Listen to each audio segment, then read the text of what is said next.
FNCS Major 1 kicked off in style. So let's take a look back at some of the best moments so far and some teams to look out for ahead of the Major 1 finals this weekend. The inseparable duo of Sky and Scroll are a team that many have their eyes on to win the whole thing this major.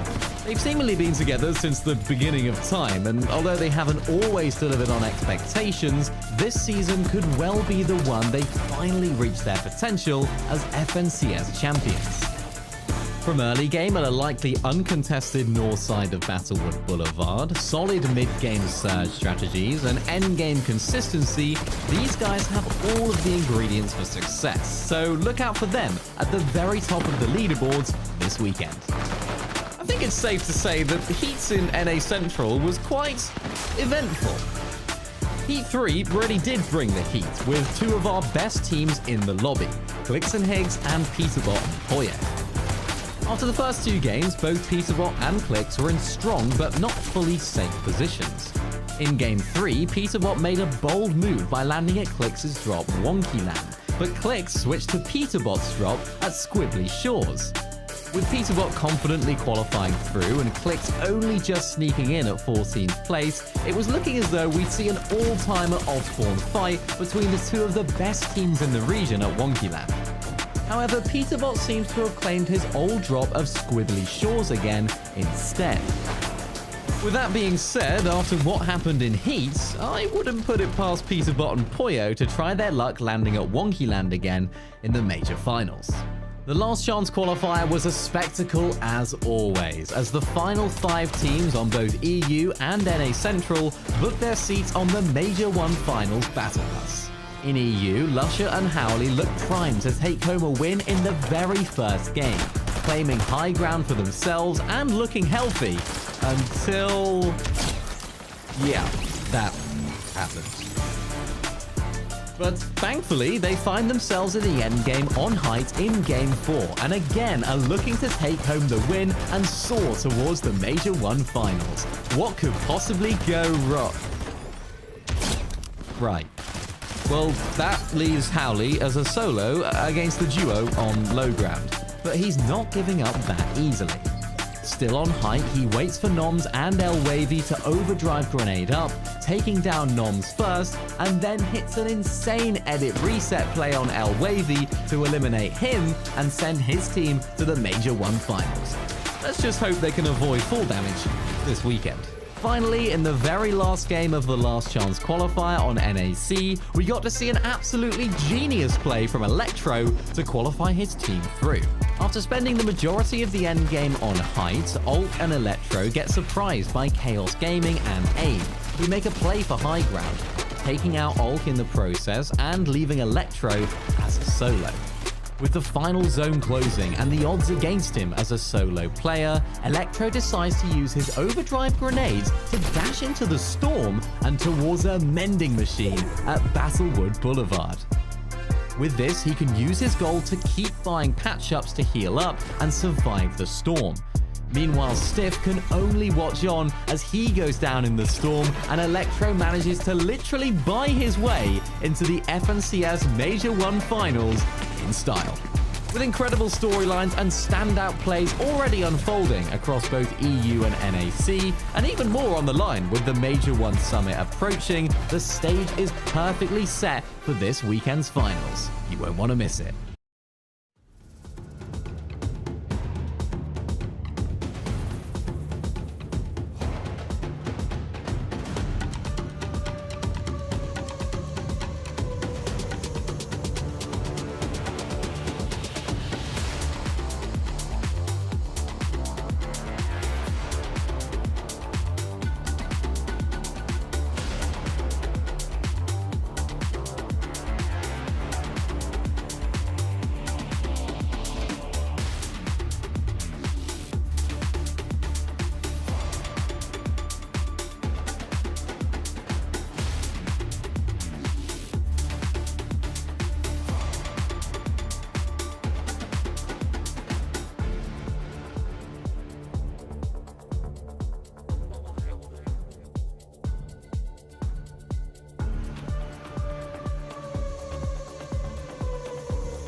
What's going on, Fortnite fam? Welcome to day one of the FNCS Major 1 Finals. So much at stake here this weekend. I can't believe it. You know, this has been a long journey. We've gone through heats, we've gone through an LCL, and now here we are, finally in the finals. I can't believe it. I can't believe it. You know who else can't believe it?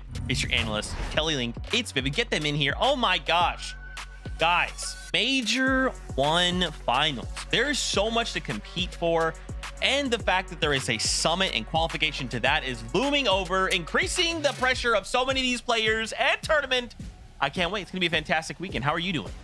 I'm doing great. EU was so exciting. I mean, Sky and Scroll getting 2 victory royales is definitely something that I think some people expected, but still always a delight to see. But like you were saying, Zeke, building this Major 1 has started, honestly, since the end of Global Championships last year when we found out that it was going to be a duos competition. Once again, everyone was wondering, well, who's the best duo in North American Central? And we're going to figure that out today, Vivid. Yeah, the last time we talked about it, you know, last week, and the last time we were here online for an FNCS, it was like 200 plus days. It's been so long. And then all of a sudden we jam all this Fortnite into one single week. 3 heats last weekend, right, with LCL in there as well. And now we are finally here, grand finals. This is what everybody talks about when they think about these Fortnite majors. Who's going to win? Who's going to take it home? Who's going to qualify to a lane event? So much to play for. That's right, man. Let's get into it. Ryan, what are we playing for? What are we doing here? Well, first, we have a little graphic lined up. Let's talk about the prize money on the line. So just for making it here, every duo will walk away with something. But Kelly, not only are we earning the Axe of Champions and we come in first place, we're also walking away with $100,000.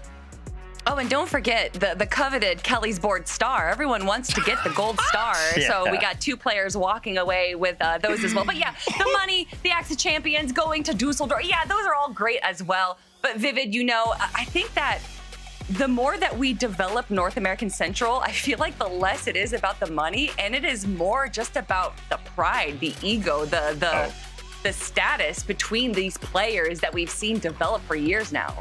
Yeah, I mean, it's all about the star, Kelly. You got to add one of those accolades to your reputation. That is exactly what it's all about. In NA, it's been so close over the past couple of years. I'm excited to see who's going to be the one to go ahead and take home a trophy today.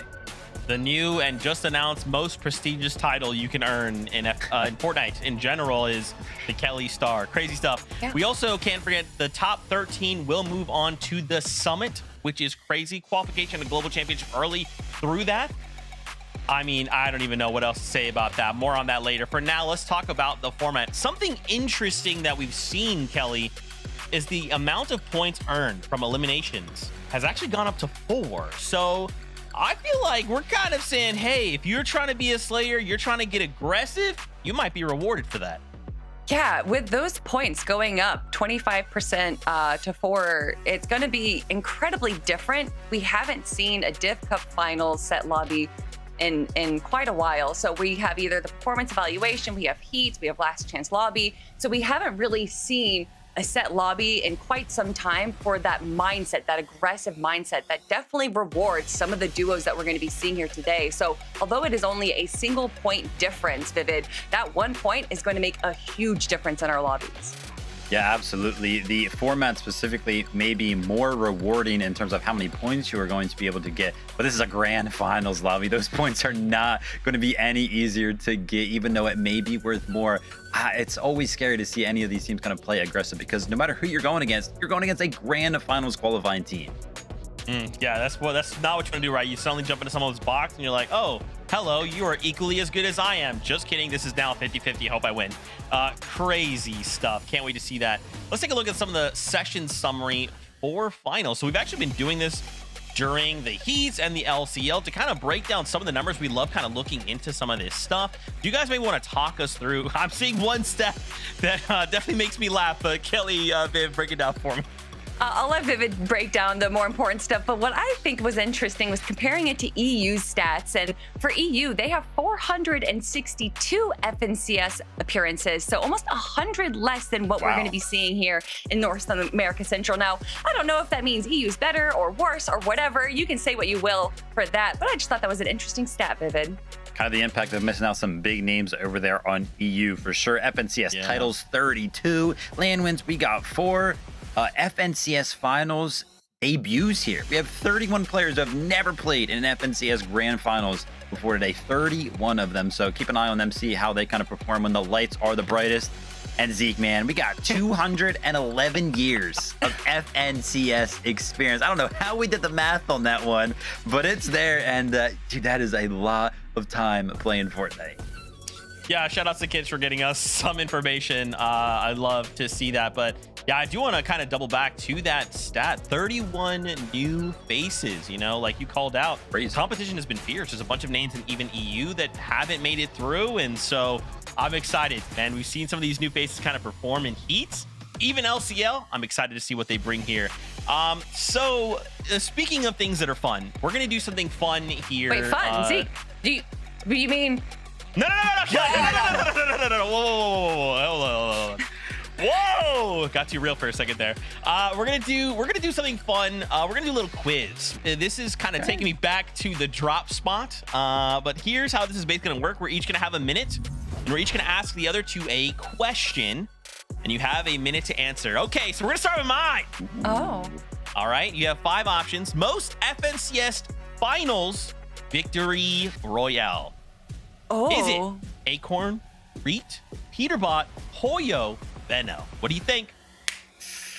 Okay, so are we Talk it talking through. about this right now? So You can wait, talk are through. Vivid and I competing against each other, or are we trying to You work are together? competing against each other, but you can talk it through a little bit. You can do a little talk. So I'll my throw mind thoughts out there. automatically... Okay, go ahead. No, you go. 30 seconds. You know, obviously Peterbot, Pollo, they were a duo. They were winning all of these games and everything like that. But the fact that they're up there, man, they only split for a little bit of time. You got to think The about numbers are Venno, probably right? You got to think of the close. 6 Yeah, out of 12. We always think about the 6 out of 12. And That's where Venno, my mind's at. 15 seconds. And then there's right. Reet. You know, I feel like I just have to say Reet's name in general. Okay. All right, I think got my I'm going answer. to lock in 9, Benno. 8, Venno. 3, Wow, we agree. 2, I think, Okay, I think let's see. yep, we're 1. both going Venno. Okay. All right, so what I'm going to do is I'm going to go 1, 2, 3, go. And on go, you guys will give me your answers, okay? Oh, 1, 2, 3, go. Venno. Zeke, we already gave our answers, and the answers No, are you're on the supposed to guess screen. the wrong one. Guess the wrong one. Remember? Yeah. Yeah, 1, 2, 3. Zeke. Wow! Wow. Okay, the answer is in fact Benno. You guys are smart. I thought I might have tricked you. I might have tricked you there, but you know, it's fine. It's fine. Okay, Viv, you've got a question for us. I do. All right, so you're going with wins. I'm gonna be going with, who do you guys think has the best average placement in FNCS majors? We got Cooper, Peterbot, Venno, Cold, and Reet. Good luck. Okay. Okay, so listen, Reet, we know he has really good placement, right? Like, I feel like that's pretty good. I don't think Peterbot has good average placement overall. What? I mean, Kelly, if you look back before chapter 5, sure, but eventually those numbers are going to get like diluted by how well Peterbot's performing. He's either gone first or second place. And Cooper, although he got a global championships, I definitely don't think he's up there. Venno's not going to be up there. Cold has been doing kind of well. It's got to be Peterbot. 20 seconds, guys. Come on. Are you locked in, Kelly? I'm now scared, realizing that you and Vivid have had your pictures 10 posted, seconds. and now I'm really worried of what picture they're going to use for me. But I think we have to go with Peterbot as far as average placements and FNCS Zeke? majors go. I'm going Reet. I want to go with Cooper. Is it Reet? I saw you peek at the screen. I was like, oh my god, this guy. The answer's on the screen. I saw you looking, but no, it's actually gonna be Cold with 4.93. I mean, who's surprised? I'm not surprised. I mean, the guy's an absolute demon. But close behind him, Venno. Shout out to Venno, man. It's very, very close here on the average placement in FNCS majors. All right, Dang. now this I didn't even see it flip over. The shocked me. That was Kelly. quite a shock. This is going to be even more shocking, is my question. Oh, gosh. Everyone. God, I knew they were You going to look use this so picture. nice. All right, best hits damage ratio. Let's look at it, Vivid Shush. All right, we got Neo, Bolt, Bucky, Javi, and Zena. Now I know what you're thinking. Wait a second, damage ratio. I don't see Cold up there, but you have to remember there's going to be a little bit of a hint here. This is heat. Think about that. Okay. You have 30 seconds. Bev. Oh man. Why is it? No, we have a full minute. Nope. Zeke, I know the answer. I'll be honest with you. I know the answer. You know the answer? So I'm gonna wait for you to guess, and then I'm gonna say the answer. Okay. I'm gonna talk this through. I don't have a lot of time. I feel like it's either 15 seconds. Bolts or Zen. Dude, I don't know why the Bucky's throwing me off hard.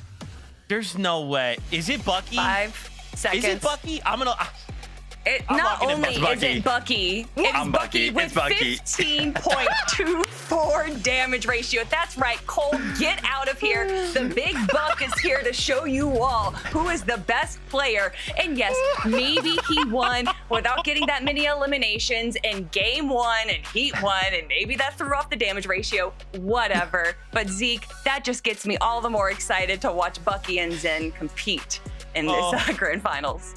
Thank you for that, Kelly. That was a fantastic stat and a great laugh. Thank you so much. We hope you guys enjoyed the quiz. Let us know if you got things right or wrong. Feel free to tweet at us. Who cares? We're having a good time here. Now, it's not just us. Of course, you know your casters. It's MDF. It's Jacob PR. Let's go see what they're up to.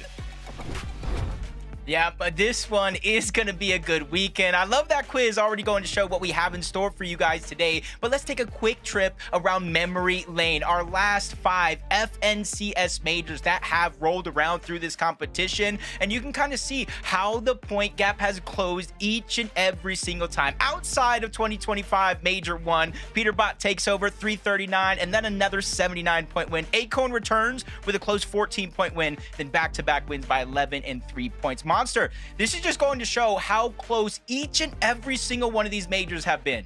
Yeah, this is a really fun graphic because you can see the gap just shrink down so fast from 25 into, of course, the new year. But what's really interesting and my favorite takeaway from this is, like, every Major 1, if you think back at Acorn in specific, he has just had that Major 1 magic, and he is at the top as a favorite for this season here, of course, coming in. And it's really fun to see him kind of come in a little underperforming, under the weather, it seems like, in the heats and whatnot, but when finals comes around, he's just like Cold, right? He turns up, Jacob, he does what he has to do. And Zeke, I'm sure you guys have a lot more to say as well about these teams. Guys, first off, it's great to see you guys. You look awesome. Yeah, there's so much to say, right, MDF? I mean, this is an absolutely packed lobby. Why don't we go ahead and bring up page 1 of the lobby list, okay? So there's so many names, and we only have so much time to talk about all of them. Why don't we go ahead and start though? Acorn and Bolts. Obviously, I feel like we can safely say, hey, these guys are likely going to make a top 13, right? And qual for the summit. My question would be, do we think they could go all the way? Could they earn themselves the Axe of Champions? Oh, without a doubt. And it seems very appropriate that we do take Acorn as the first duo that we're talking about with Bolts, because as we heard our casters say, Acorn has won the last 3 major ones, and if history is going to repeat itself, we might see that again this weekend. Acorn is one of the smartest IGLs, and when it comes to a tournament meta, he is one of the smartest players to be able to kind of download and develop his own strategy based around that meta, and more importantly, teamed up with Bolt, who has time and time again proved himself as a solo competitor, even winning the solo game for Heats. This duo just excites me, and I cannot wait to watch them compete today. Yeah, some of the big talk in the town was kind of like this new era of Fortnite, where we're kind of taking these experienced IGLs and kind of pairing it up with these new guns, right? These younger generational players here. That's going to be Bolts, of course, in this situation. We didn't get to see a lot of this duo though in the Heats because of that solo clutch from Bolts, but I'm sure we'll see a lot from them today. Acorn and Bolts, let's go, dude. We're gonna continue the talk. Let's talk about Curve and Venno. You know we can't not talk about Venno. I mean, guys, I would go ahead and say he's Fortnite's greatest villain. And I love to hate him, and he's probably my favorite of all time. Don't tell him I said that. Where are these guys landing? What's their situation looking like? Well, luckily, we have a map right here. They're landing north Battle Boulevard.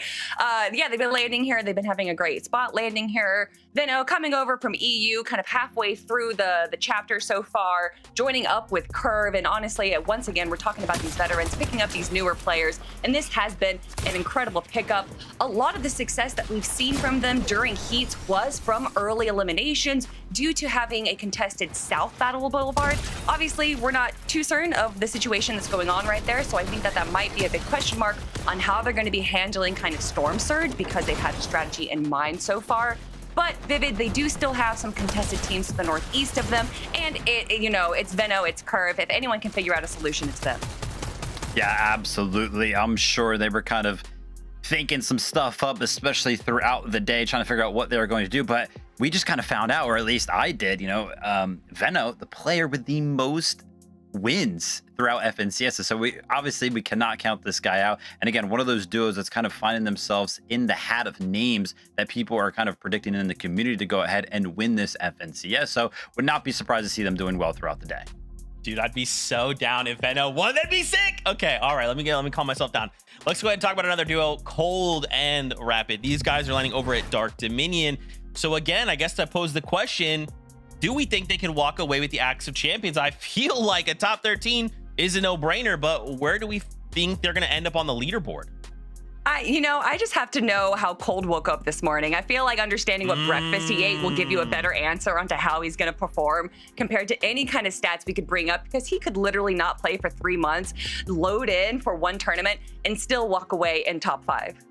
And as you guys can see here on the map around them, we try to throw up some numbers of how many teams are going to be landing in spots around them. We want to go ahead and preface this because, the early game, it's so important getting the Storm Surge early and not taking damage. But one of the best scenarios for kind of doing that is picking on some of these early game fights, right? Obviously, these guys are going to be running around shambles, no real builds, no opportunity to kind of, settle themselves in. So Cold and Rapid, they have plenty of options kind of around where they land to kind of, go out and attack some of those all spawn fights. Wanted to go ahead and show this social post right here from Cold.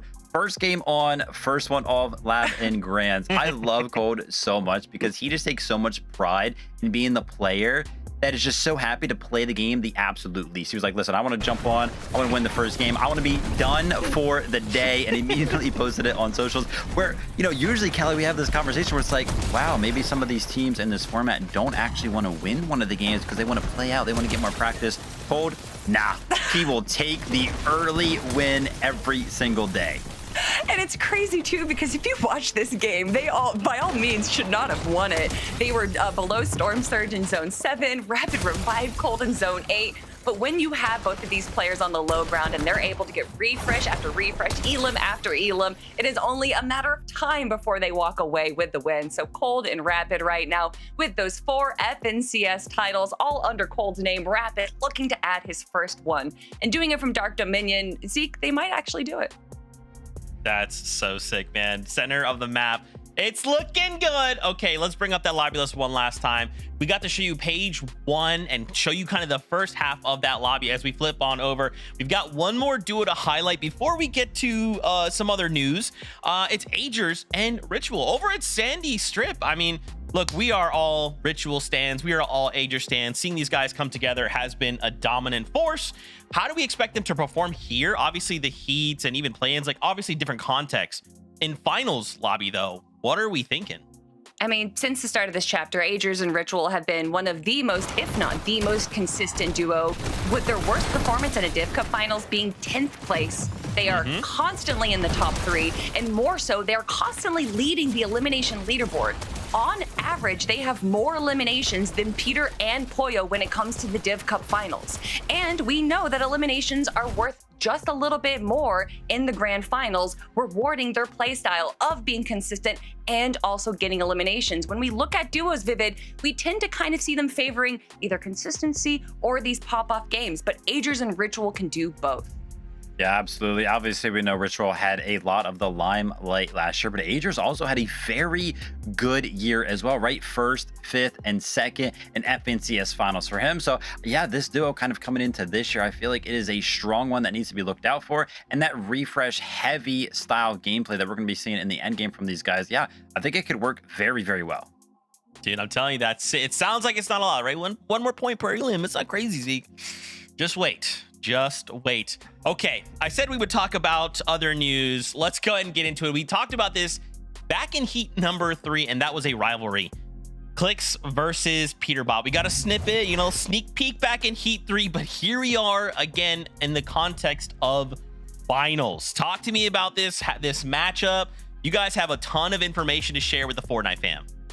Yeah, I mean, we can say share, but it's something that we've all been following along since the start of the chapter. Honestly, even going back before the chapter, there has been a rivalry, a discourse between Clicks and Peterbot.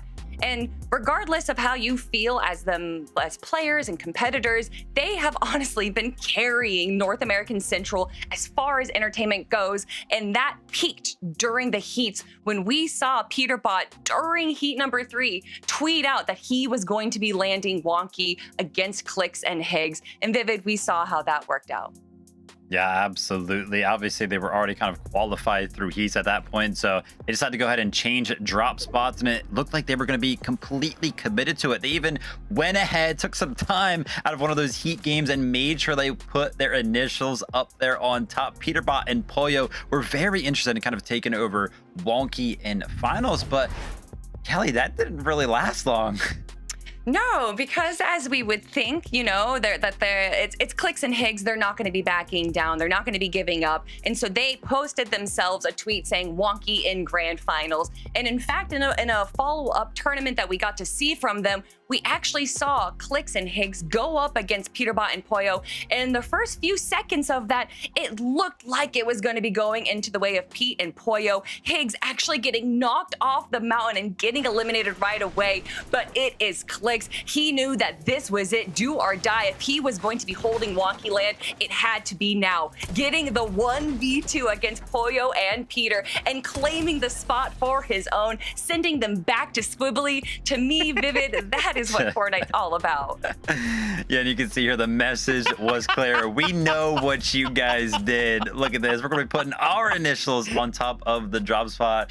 C and H up there on top of it. So yeah, we are expecting Clicks and Higgs to have uncontested Wonky, and Peterbot and Poyo went back over to Squibbly.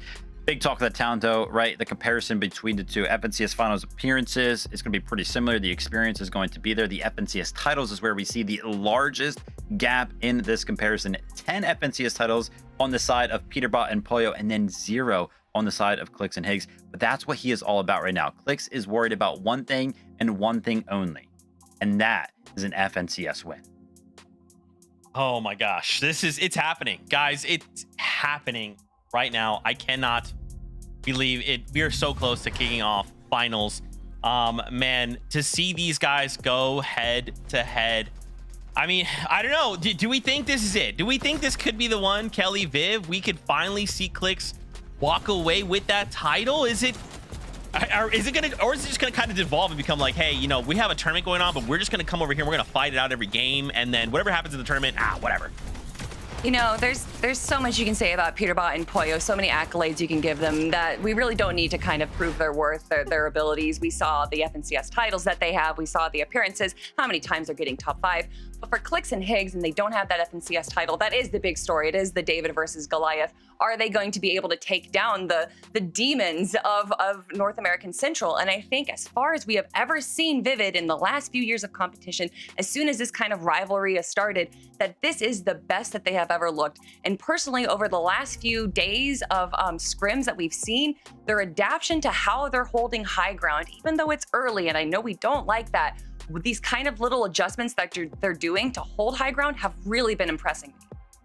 Yeah, exactly. They have been performing well. They've been putting in the time, the effort, the practice. I think they have the end game figured out, right? Clicks and Higgs, I think they're doing well, but I think Peterbot and Pollo, they've got something up their sleeve. I think that, you know, they should be feeling comfortable towards the end game. I myself am worried about the early game. Remember, Peterbot had put on socials, hey, this is going to be like Boxy V2 this season. Do we remember kind of what happened last time we were in an FNCS online? Peterbot literally landed on somebody else in the last final 2 games to go ahead and win that FNCS by 3 points. If it's close again, man, the early game, it could be shaken up a lot. Peterbot has proven he's down to do it. I don't know if he's going to do it this weekend, but he's willing. Oh, man, anything can happen. We have 12 games total, 6 today, 6 tomorrow. It is that time. Major 1 finals are kicking off, so casters, take it away. Monster, I don't think I've ever been more excited for an FNCS in my life. The storylines coming into this major are almost impeccable. We have so many teams that can actually pull out that first place.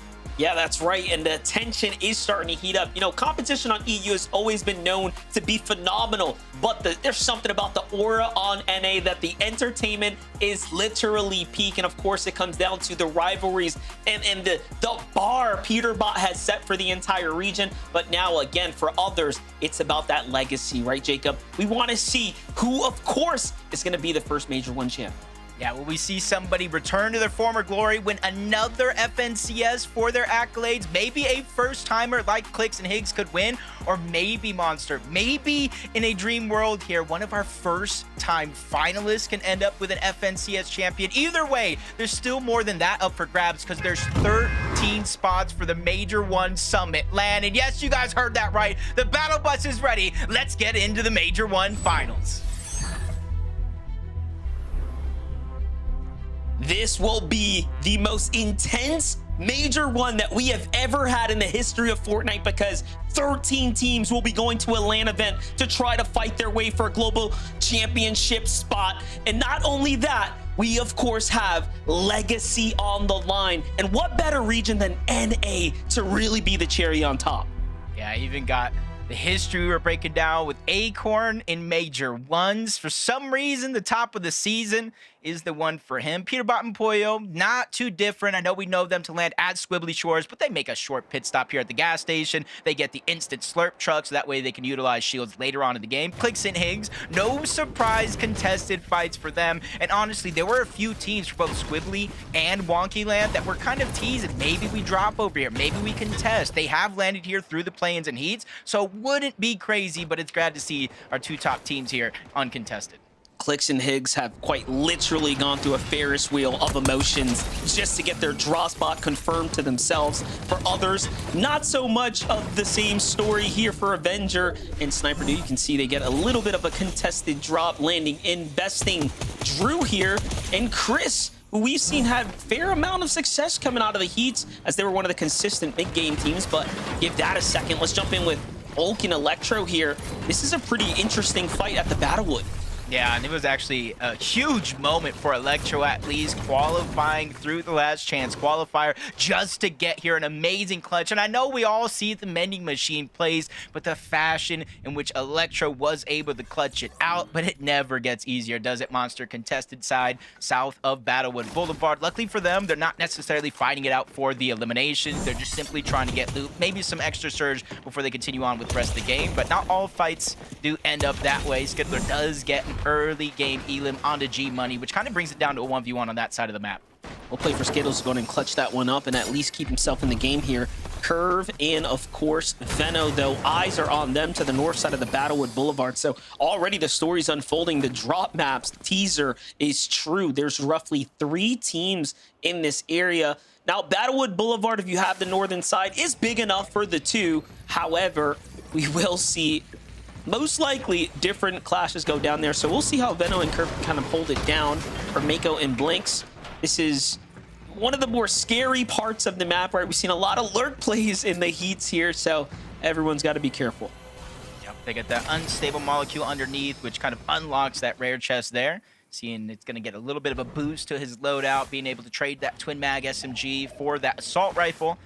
Kind of give him a little bit more to work with. Blank Mako was a team that qualified with a VR out of heats. They went through a little bit of drop spot roulette before they made it here in the finals, but at least they're able to make it off spawn.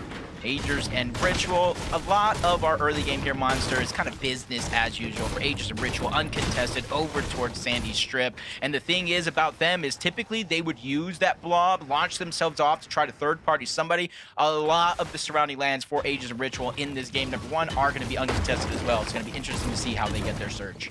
Yeah, they'll likely have a really difficult time come the mid-game, but we'll see what they have sort of strategized to make up for that. And it's kind of interesting because everyone who's broken down their drop, looked at things from a high level, they all recognize that there could be a major problem with capturing damage. So surely they have a strategy and plan, as do Zen and Bucky here. You can see not too far off from them, right? Trying to play this high ground, but you talk about how desolate the general area is. There's no one relatively inside. Jumping back with Avenger and Sniper, though. They're trying to finish up the fight here. We saw that they took down Drew. Now it's up to Chris to try and survive the test of time, but it's not looking too hot here.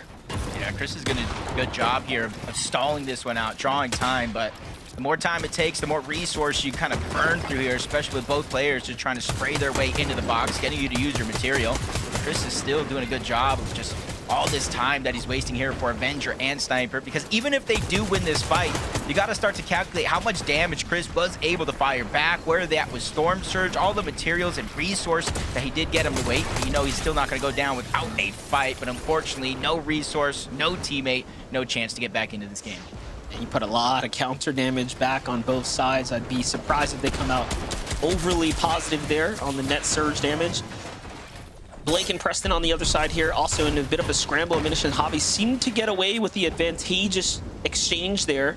And they're going to be content with that, with a quick disengage as opposed to fighting for the full finish. Meanwhile, Olsen and Scare see a little bit of that happening there in the distance. Back into the storm we go, though, Jacob. We have Raven and Riley in a fight right now.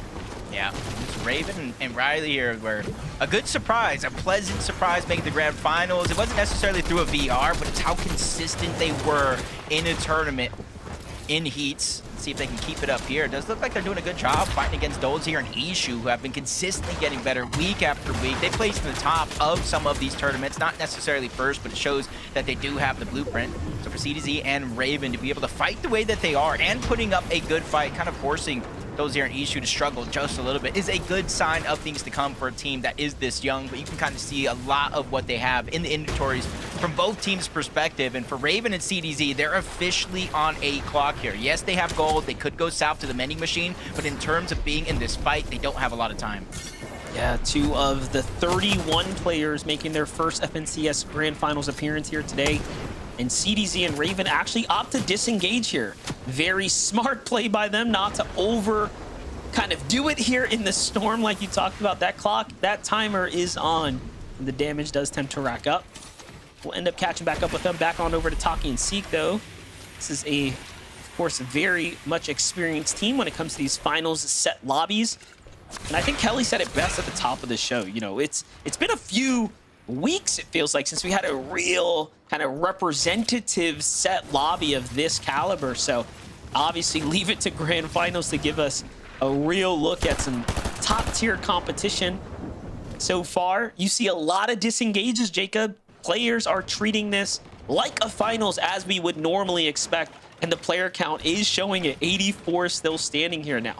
Yeah, that just means that Storm Surge is really going to play an impact here in the early portions of the game. And obviously, depending on where the zone actually pulls, a lot of that control is going to kind of escape your hands if you're not proactive in getting Storm Surge. But Visual and Braid's not too far away from their actual drop spot, kind of center map, so they can kind of bide for their time, wait for teams to rotate in. But Acorn and Bolts, instead of waiting at the top of their mountain like we typically do see, whether if it's a Div Cup, Eval, or just in scrims, they made it a priority in this game to rotate off the top of that mountain and get as close to the center of the zone as possible. Just going to show Acorn plenty of tricks underneath the sleeve. This is going to be one hard team to read. Yeah, and already Acorn kind of playing a bit of a split drop here just to get that continued kind of landscape coverage here. Now popping shots from the bush, trying to see if he can tempt someone to overpeak, maybe fire back and open up some exchanges there. Here we have Muzz and Sphinx. Same scenario, different setting though. Muzz up top, Sphinx down at the bottom, replenishing material here.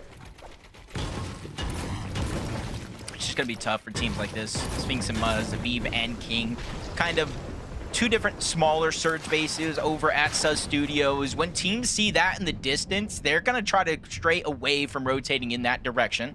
So yes, they might not necessarily get keyed by any teams that might be low on surge, but getting those tags is going to be infinitely harder the more they're positioned up. But for Curve and Veno, already having that one elimination kind of eases the pressure up for their early game. You know, Veno's the one that kind of lurks around, replenishes the loadout, the materials. So there's a lot in trust in Curve here. Not only just today, but throughout 12 games to really build them that cushion for the early game surge. That way they can rotate as they want as the game goes on. I've seen enough footage of Veto to know that when he says it's time to go, you better listen or he's going to crash out.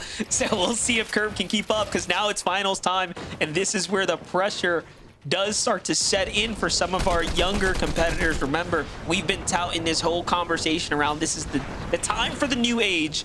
So we'll see who from the new guard's going to be up at the top of the standings when it's all said and done after the 12 games this weekend. Cold, someone who is most notable for just showing up and putting in the work regardless of what you might think of his practice regime offline. When it comes to finals time, he does not play. I just think of Cold in that set. Practice? You talking about practice? Like, what is that? Like, he just gets on, plays the game, gets right off. And honestly, I could just see him winning this FNCS, logging right off, and just going to have a good rest of his Sunday. But he has to earn it. 12 games here. And you notice one thing in his inventory. They were able to get the Mythic Chaos Reloader shotgun. Once you get that boss, it's not even a guaranteed chance. It's like a 33% chance. So already in game one, the odds are in their favor. And a weapon like that in the hands of Cold is just screaming, get out of my way. This is a fun quick stat here. 78 players trying to qualify for their first LAN. We talked about how there's 31 players making it to their first finals, but 78 of the total lobby has never sat on stage in a LAN environment, not when it comes down to the majors. That's a very interesting take here. Just shows you how much more there is to be desired for some here, and that has to reflect in the hunger and the preparation, of course, coming in. Peterbot, boy, what do you think about this? Playing the Storm right now. I don't think it's not necessarily anything too different. They have the squiggly shores. There's a lot of extra heals. Yes, they're in the zone now, but they got the mending machine below them, uncontested drop. You got to imagine the gold that they have in their inventory, and if things do get worse, they could jump back towards squiggly shores. There is a lot of extra heals over there, plus they do have the Rift, this power. Penta, another one of the teams that kind of necessarily didn't know where they were going to drop to start the day, going over towards the south side of the map, already getting that first elimination, and it kind of helps their Storm Surge totals overall. 500 monster and 37 damage above the threshold, and with the zone looking like it's kind of pulling towards the south side of the map, they don't really have to worry about much other than a max pull. One thing you will notice is that eliminations are, of course, rewarding more points. So when you see players like Penta here racking up these elims, they are, of course, rewarded for taking the fight and taking on the risk of taking a battle in a finals. 4 points is nothing to overlook. Can definitely jump you up a significant amount on the standings as you start to, catch these early game eliminations, if you can catch your footing and find placement later into the tournament. Jumping into the storm, though, here we have Highlands Wagers looking like he is teamless. I was about to say, below the damage threshold as well. So even though he is going to be barely 22 above the damage threshold, you got to imagine what other teams are going through in the same position. You can see CDZ Raven, 257 below, trying to take the attack onto Muss and the Liquid. Keep pushing them back. They're going to be above the damage threshold, a little bit more control over their game, but they're just getting pushed, and they really have no choice over the matter. And for CDZ and Raven, they're officially on a clock here. Storm Surge hasn't activated yet, but once it does, every 7 seconds, 25 damage to either shield or HP, and it's going to hurt mid-fight. Well, I can say this. They're doing the right thing. They're taking the fight early before it actually turns on. You know, we've seen a lot of players, when they make their way to finals, they hesitate a little too long in trying to fish for fights, but at least this team here started it sooner rather than later.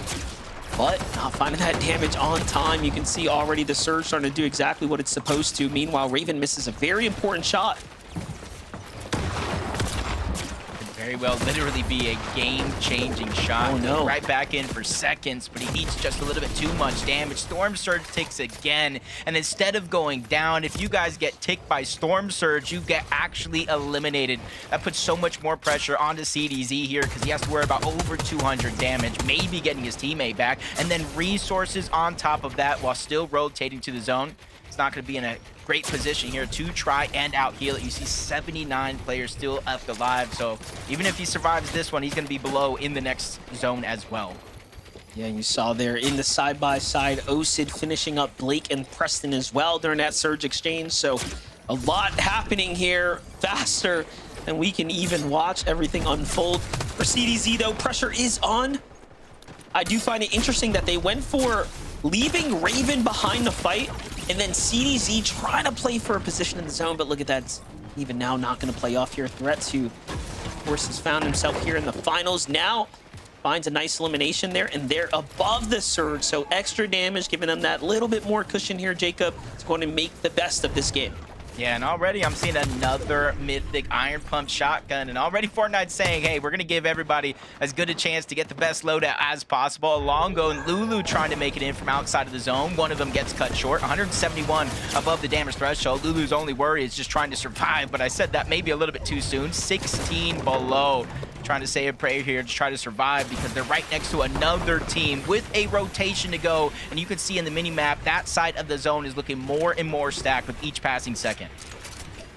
Most definitely starting to stack up here, but Lulu under the Surge just barely, only needs to find a tag. Already starting to gas out of heals though, trying to wait this one out. There it is. At least things pause here while the rotates happen, but great shot there, puts him at least in the game for now. 4 tags from behind, and the Surge just finishes the job there. We'll see who ends up getting rewarded with the points, but no, look at this. Even in Problem, we're actually under the Surge there too, so a lot happening all at once here. But hey, if you thought we forgot about the big names, give it a second here. Boyo showing us that he is in this game, and they were also almost under the Surge, really showing you that these FNCS finals lobbies is no joke. Yeah, it's a whole different playing field. And I've always said it, when you play opens, when you play eval opens or any of the qualifying rounds, it's a little bit of a different feel. You see teams kind of W key around, drop 20, 30 elimination games. When you end up in a set lobby with the best of the best in the entire region, it's much harder to get that much freedom to run around. That's where you're seeing a few more struggles than you normally would in some of our earlier rounds. No struggles here, though, looking like so far from Clicks and Iggs. Over 200 above the damage threshold. Multiple slices of pizza. They have the fizz. They have the shockwaves as well. 6 zones, so rather early to say this team's going to go for high ground, but so far in a lot of our tournaments and in some of those scrim games, they are the team that goes for it almost every single time. Still see Peterbot, Boyo, Cold Rapid, Reek, Cooper, Muzz, Finks, Acorn Bolts. A lot of big dogs left in the game right now. Cooper, Reek, 5 below here. So everything, of course, coming to a close here for some. Agers and Ritual fighting for their tournament life right now. 31 below, possibly going to find themselves in the Surge here and in the Storm. And Seek is just holding on to dear life here, grabbing that wall. Agers, Ritual have had enough, though. Into the box they go. They make sure they finish things up. On the other side, you see Cooper, Reed, of course, finding the few tags that they need to stay very much safe and alive here now. And love how this is all playing out, but the rotates have to come through. Aegis Ritual go for the big bounce, and they're in. Yeah, you just got to be careful rotating up mountains like this with those shockwaves. Yes, it's going to be the easiest chance you can to get up the map. You see players flying by, but it also leaves you open to getting beamed. And depending where you're at in the Storm Surge leaderboard, might not necessarily be a good thing in the feed.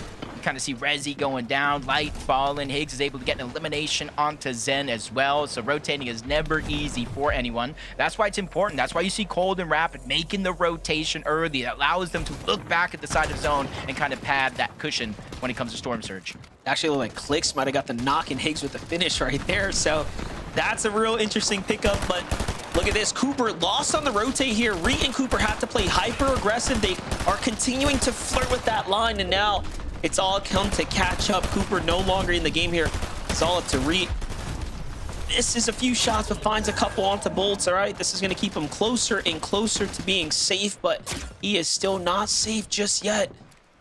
Now I'm curious why he's not just firing blindly at different boxes right now. He needs to get some kind of damage in. Yeah, luckily for him, I believe somebody else took damage. He lands another shot. He's waiting for the last possible moment to get off of this high ground. One shock left, only 5 builds. The Siphon comes through, just like you said, in time. He definitely would have been down and eliminated. Just a sliver of HP left, trying to break through the wall, find a path, but he gets found out first. That's Curve who actually gets that elimination, but you're seeing the struggles the entire lobby is going through. Now Ager's left with 44 HP as a solo. Acorn down in the distance. I was waiting for the moment almost every single time. You even got Clicks and Higgs on high ground.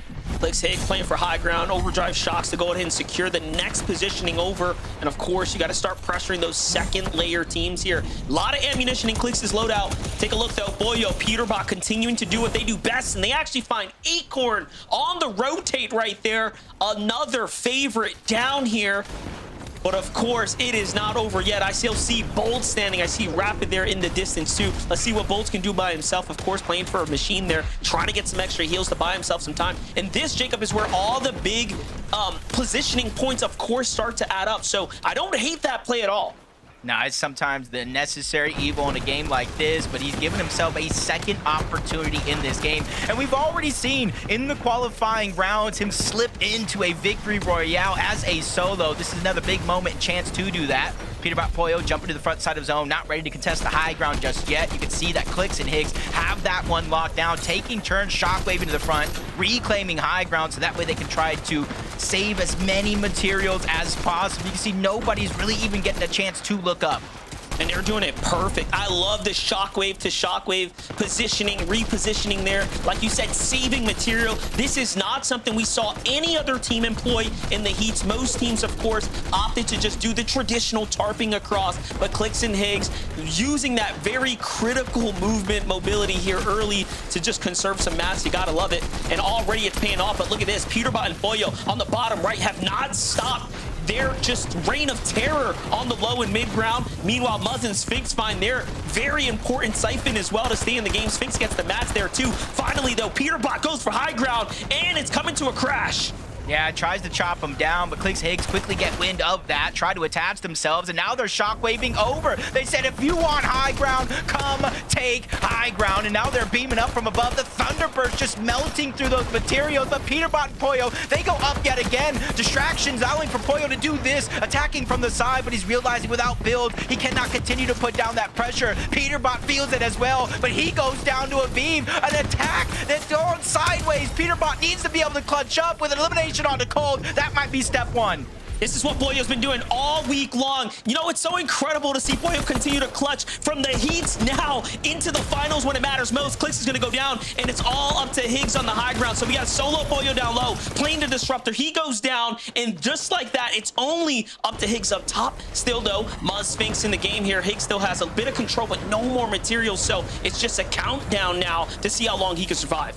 Yeah, Higgs did a good amount of damage onto Muzz, making him kind of second guess. Is that for us? And they go back to it, though. Yes, it is. They realized it was a 2v1 against Higgs and immediately beeline their way towards that high ground. Aviv, he's going to be the only solo left in this game. He lands a big shot trying to disrupt the path of that duo down below. That's Ruins. As he goes down, Visual, the Braid still alive. 3 teams left in one of the most chaotic starts to a tournament.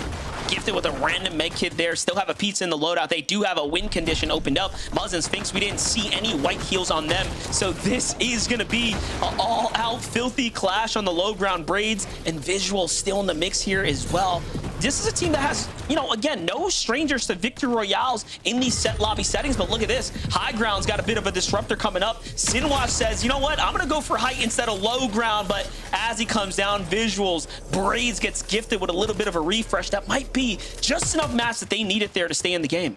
Yeah, Ruins and his duo going up almost solidified the victory for Braids and Visuals down below. A good amount of damage on Muzz and Sphinx, giving a huge advantage to Visuals and Braids. They even have the med kit down below. A possible heal-off win condition in the books for Visuals, but it's really going to be up to Muzz and Sphinx how they play this situation. Visuals, Braids, they're going up. They don't want to win by heal-off. They want to win it by force. Even tried to chop down the high ground, but we're going over recycled build, so it's not going to be that easy. But Muzz goes down first. It's only a simple knock by himself. I'm not sure who's going to get the credit as Sphinx finds the mending machine. Oh my gosh, how much gold does he have? Because that is going to be the difference for another pay-to-win scenario in FNCS Finals. And although the med kit came out from Braids and Muzz's body was there, I don't think he saw where Muzz was actually fully landed. In the end, though, Braids had just enough gas in the tank there, Jacob, to go ahead and take that dub.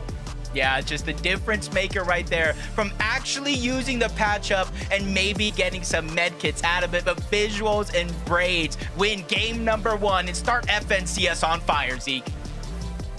Oh man, Jacob PR, I thought for a moment we were having another pay to win. This is a joke situation.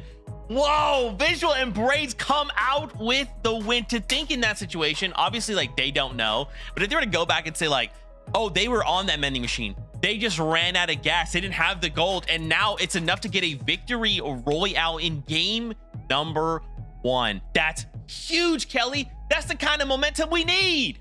And Visuals and Braids, this isn't necessarily new for them. It's a duo that we kind of frequently look over when we have so many big names in our NA region. But Visuals and Braids are consistently making it into the FNCS Grand Finals and consistently performing pretty well, Vivid. Yeah, I mean, they ended last year with a couple of 4th places in Major 2 and Major 3, so placed very, very well last year. But I gotta tell you, that game from them was played so well the entirety throughout, right? Whenever we were kind of looking at the whole lobby in that zone, kind of making their rotates, people going crazy for high ground, Visual and Braids, they were just that duo that kept being in the exact same spot no matter how the zone was moving. They were on that front side of the moving zone, all the way on low ground. They completely dominated that position, and yeah, as all of the chaos kind of unfolded, they just kept it rolling, right? They were healthy, and when there was only a couple of duos left in their way towards the end of the game, they just kind of clutched up and got the elims. But storm sickness plays a part here early in FNCS Grands. Braids was actually going to go ahead and lose this heal up when we had that, both the POVs that were actually up. I think Sphinx was actually like 10 HP ahead, but one tick of storm sickness actually came in and took Sphinx out. So Braids and Visuals got the clutch there. First win of FNCS Grants. That's the way we want to start, right? This is awesome, and we are excited to break down more of that game. First, a quick break. When we return, we'll talk about more of what we saw out of game number 1. So stay tuned.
got him.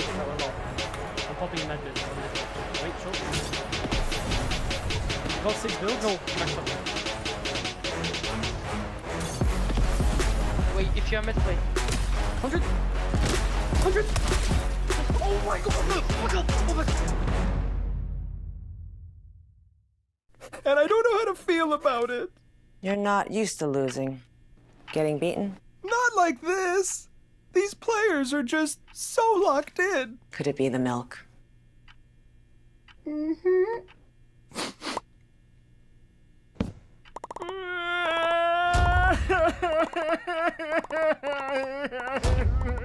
okay.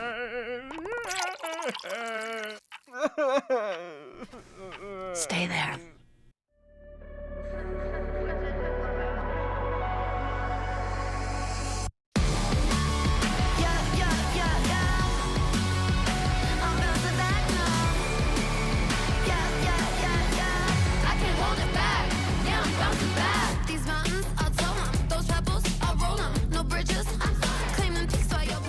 Welcome back to the FNCS game number 1. I can't believe it, finals. Here we are, in case you missed it. Visual and Braids pick up a victory royale against Muzz and Sphinx. It was close, came down to the wire, but ultimately Visual and Braids win out. As we prepare ourselves to kind of take a look at the leaderboard, game number 1 of finals was chaotic. I feel like we got a little bit of everything, right, Kelly and Viv? I mean, we got high ground, we got Clicks versus Peterbot, we got soaring through the air with overdrives. We got it all.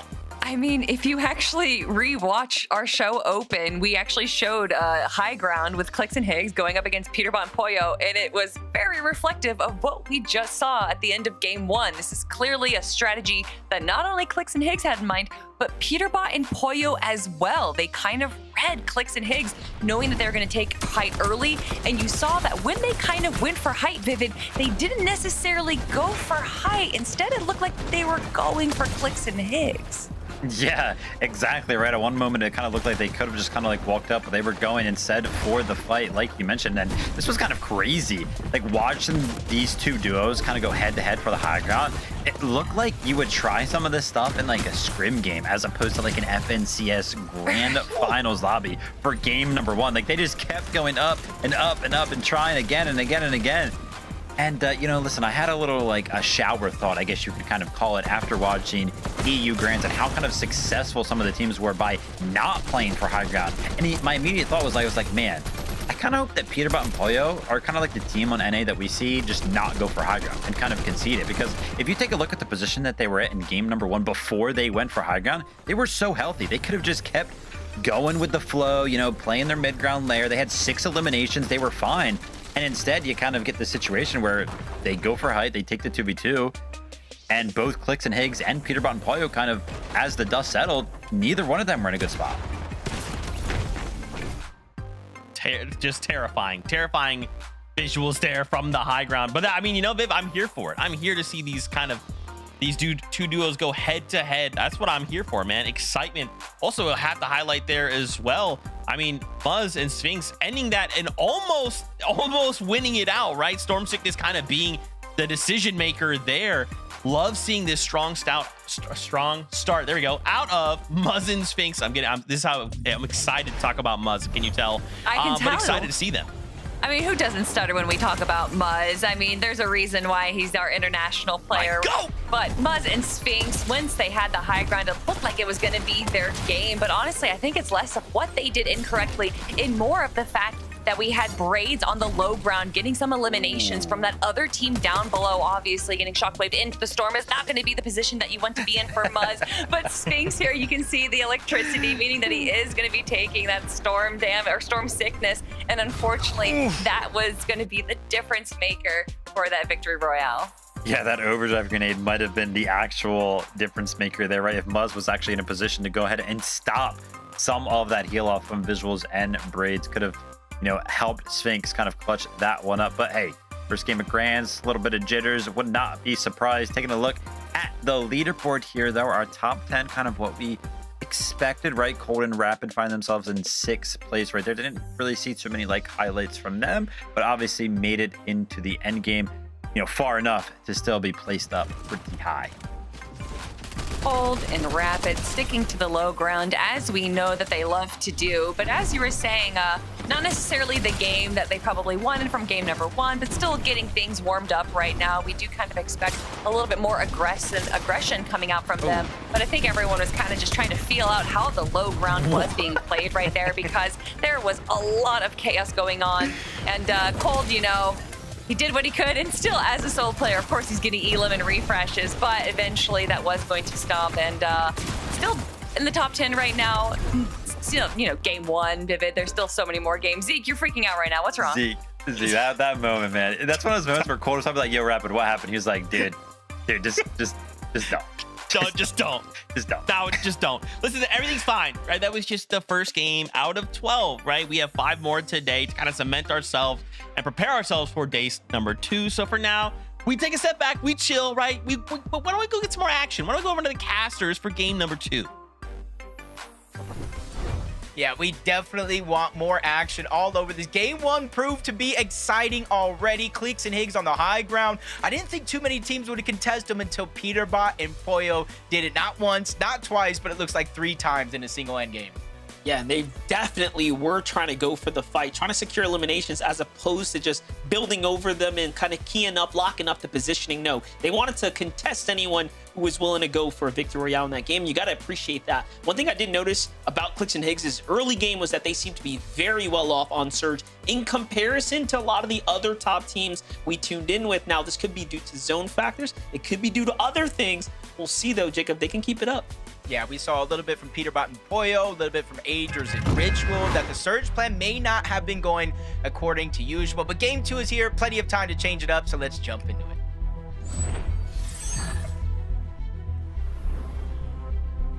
With game 2 now to be written, once again, I continue to bring our focus on top 13, that land qualification being the most important part of this entire thing. Obviously, winning a championship is fantastic. However, continuing to keep pace, playing as well as we saw some of our favorites do, is exactly what we want as we start leading our way towards Germany.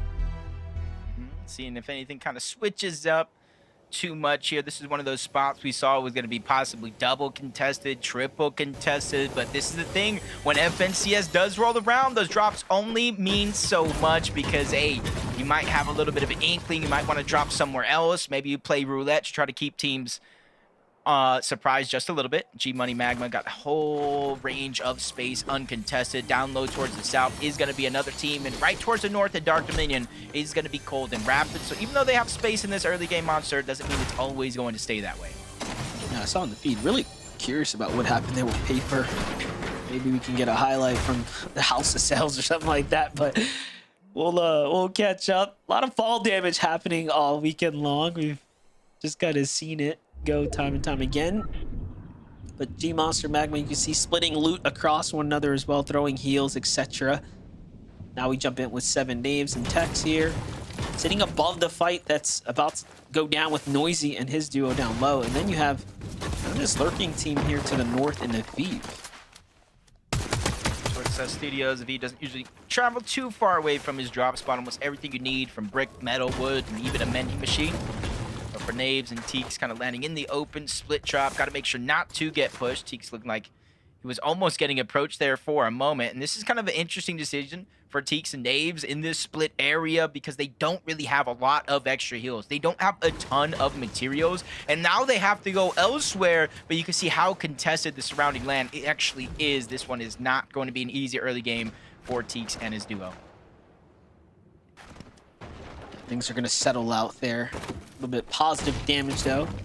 That's all you can really hope for. Meanwhile, back to Irvin Vena. As we know, they take the north side of the boulevard. Then you have the Sanctuary having a full-on fight. As we jump in, it ends.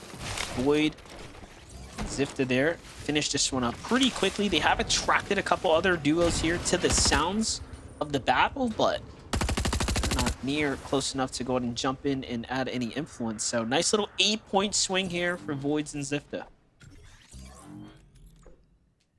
Counting right now, around 12 teams, Monster, just land on that bottom right quadrant of the map. Basically from the east side of Battlewood to around the north side of the new sanctuary, and that's over 10% of the actual lobby, maybe even close to 20. So you can see how stacked that edge of the zone actually is, what makes it hard to rotate into the north like you actually see it kind of shifting the zone, forcing everybody towards the top side of the map. Chance and Tyler, they went ahead and left their contested drop early on, maybe getting some loot just to get what they're missing in their loadout. It's kind of a necessary evil when you're going ahead and triple contesting the south side of Battlewood Boulevard. Back on over to Peterbot. Boyo here. Scribbly Shores all to themselves. Not a soul in sight either. Just look at that map. No one looking to come close to their territory right now. Last game though, Boyo continuing to just keep that tension on the rest of the lobby. We've seen him, for whatever reason or another, really shine in the heats, and now shining to start things off here for the game one, the grand finals. But one thing's for certain, Peterbot, Boyo, you start to take away a big lead on them, they're gonna make sure they influence the lobby to try to fight back as they want to play for that championship. Yeah, one of the few teams I feel like that can single-handedly close the gap with the eliminations. We're probably waiting until their back is up against the wall. Those there in Isho, familiar fight here, north side of the map, with the changes from Treetop Terrace going out and this spot kind of replacing it. Most of the loot is a little bit more focused towards the north side, which kind of causes a little bit more contested fights rather than splitting it. So for those there in Ishu, they've been landing here almost all season long, even throughout the changes. It'd be crazy to think they would leave anytime soon, especially with finals here. So for Raiden, CDZ, they're having a pretty good run from the play-ins to the heats till here. They just need to keep that momentum on their side against a team like those there in Ishu, who have also been playing pretty consistent in Division Cups and so on. Those there Ishu are experienced as well, so Raven and CDZ just have to take note, learn from their previous games. But with this Venno curve lurking on Electro and Oak. Electro and Oak seem to feel like something is up though. They're fully based down. They might have heard or caught some visual cues here, hence the waiting. Venno and Curve won't be able to stay here much longer. They will have to start healing here soon. In defeat, I do think CDZ found elimination, so we'll have to catch that update here in a second. What do you think's happening here? Oh, this takes a lot of patience from Venno and Curve. They're camping the mending machine right there. They're hoping that they kind of lost Electro and Ult. Yep, just like this. They peek through. They try to access the mending machine. First shot's going to be fired, which is an important amount of damage. You said it yourself. Curve and Venno have not healed just yet. Full shield, but it's the HP that is drastic here. Curve using the splashes by himself. Not sure what Venno has on the other side, but they're keeping pressure onto Ult, not letting him try and heal up. And even though Venno just took a second there to heal up, it's that second of difference that allowed for Curve to get pushed off of his current position, take some damage, and almost reset the fight. Yeah, I was going to say, he was definitely limited on heals, so they had to get those pizzas there, but this fight's not going to end here now. Venno, Curve already have a little bit of a damage advantage in the exchange, but they were trying to hope to secure those elims. This is that fight with CDZ and Raven, so what they learned from the last game is we got to finish this one up quickly. Once we attack, we got to finish the job, and it looks like CDZ and Raven do just that. And that's going to be their first big 8 points earned here in the finals. They can say they've done more than some as far as the finals appearance goes, and let's see if they can keep it up. Meanwhile, Venno and Curve pushing aggressively to finish the battle like we knew they would. They do come out successful. Yeah, I'm going to go ahead and say it for CDZ and Raven. I think in a good way, they've been the biggest refresh and the biggest surprise to competitive this season.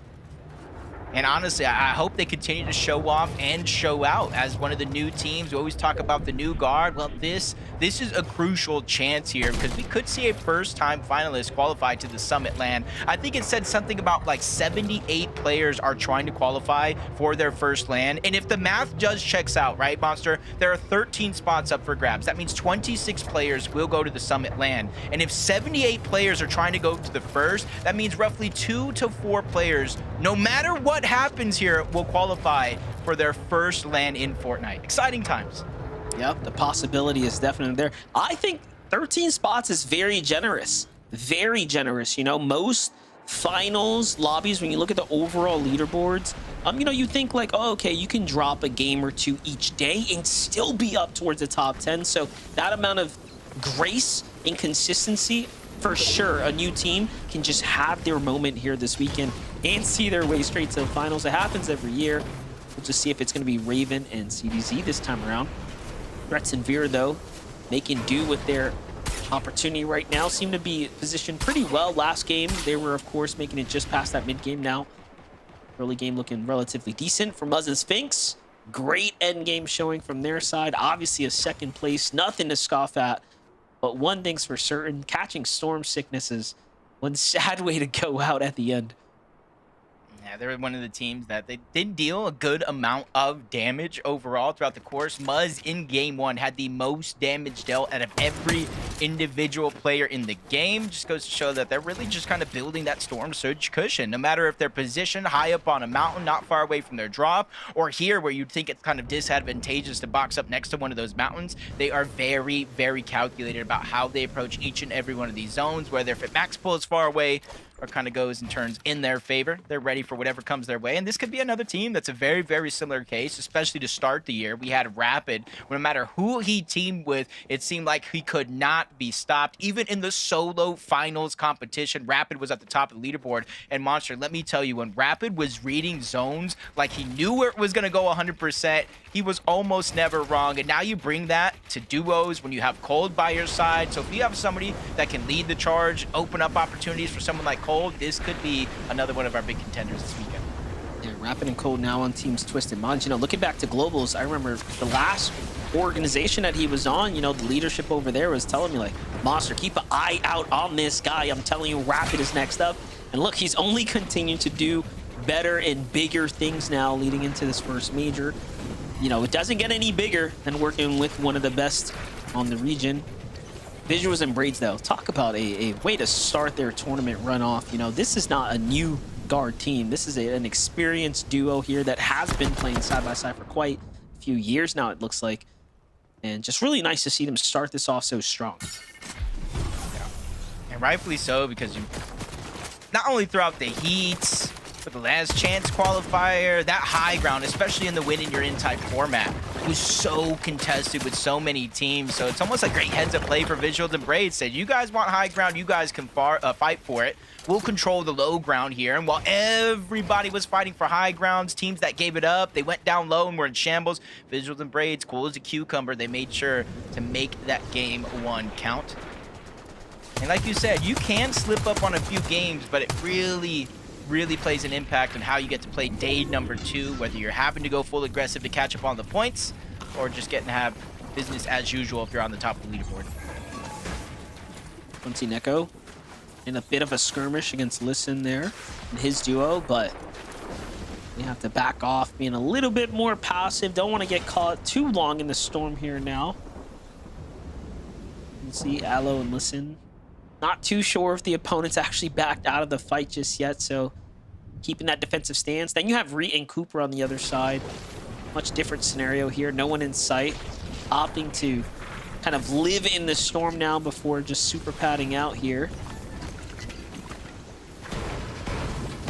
I like when you say that, the super pad. The super pad. If you guys don't know, if you guys are tuning in, maybe you missed play-ins, heats, and the last chance qualifier. There are 2 launch pads at the north side of the map, this being one of them.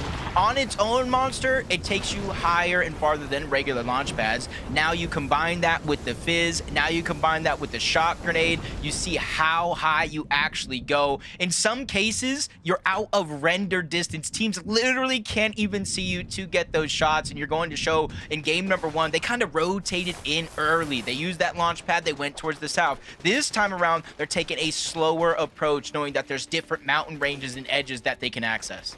Yeah, and they only earned 6 points in game 1, so they have a lot of space to make up for. You looked at anyone's kind of lobby list of who's going to perform up towards the top. Reet is surely in that conversation. He's done it before. He did it last year. Let's see if they can pick up the pace now for Major 1. Now, of the few games you can kind of dud out, having one down after game 1 is a little rough. But it's not over just yet. Venno Curve, though, on the other side. Already 2 elims. Still, once again, going from machine to machine now, just trying to stick to that same strategy. I mean, this is true and trusty, right? Look, you have G Monster Magma here. So I'm about to start medkitting. they're actually exposed. Oh, just a quick peek. Veno and Curve. This time around, you saw they kind of made a play similar to this in that last game. They made sure to heal up first, but now they have quick access to the vending machine. The patchups are in with Magma down. G-Money looks like he's going for a revive, but he might end up in that same situation. But luckily, Curve goes up and over, forces him down into the hand of Veno, where they're able to clean up that elimination. They fell asleep for just a second too long, and Curve and Veno strike, get the elimination, and build that cushion for Storm Surge, almost 700 above that threshold. They're just playing so good right now. I'd probably bet that they're the furthest ahead when it comes to overall Surge right now. And their execution just couldn't be better on those 2 ambushes that they set up. Veno playing as great as ever. Obviously coming from EU to NA, you have a lot to prove.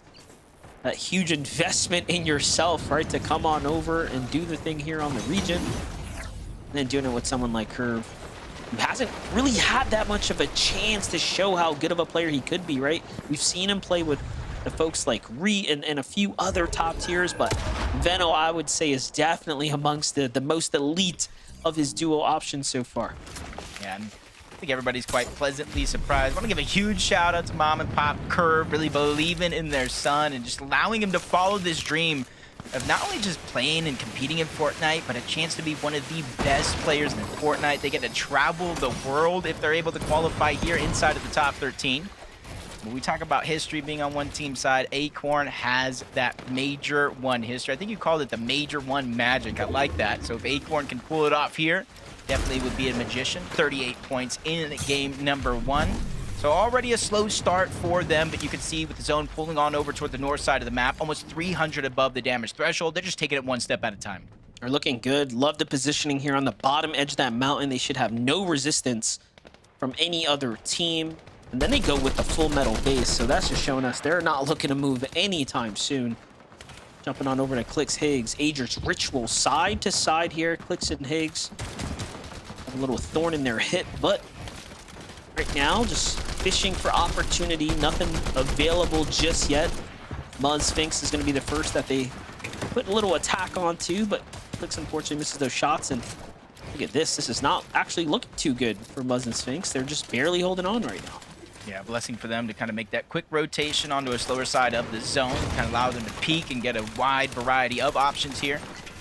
The curse is going to be everybody's fully boxed up already in both brick and metal, so it's going to be hard to spray your way through. But they're 142 above that damage threshold, and they're not a team that goes in desperation mode just because they're below the damage threshold. And that's a huge focal point for their game plan. But Peterbot and Poyo, they're just getting sprayed at from multiple teams. They're forced to reposition, having to go lower and lower onto that low ground as they reunite. But Spray is not slowing down or stopping just yet.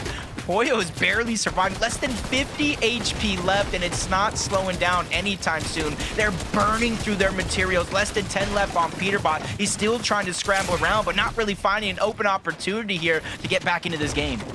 Very smart scramble, though, going back to all that invested metal, trying to find himself a little bit of a safety spot amongst the chaos, and that was all because the teams in his general area needed damage.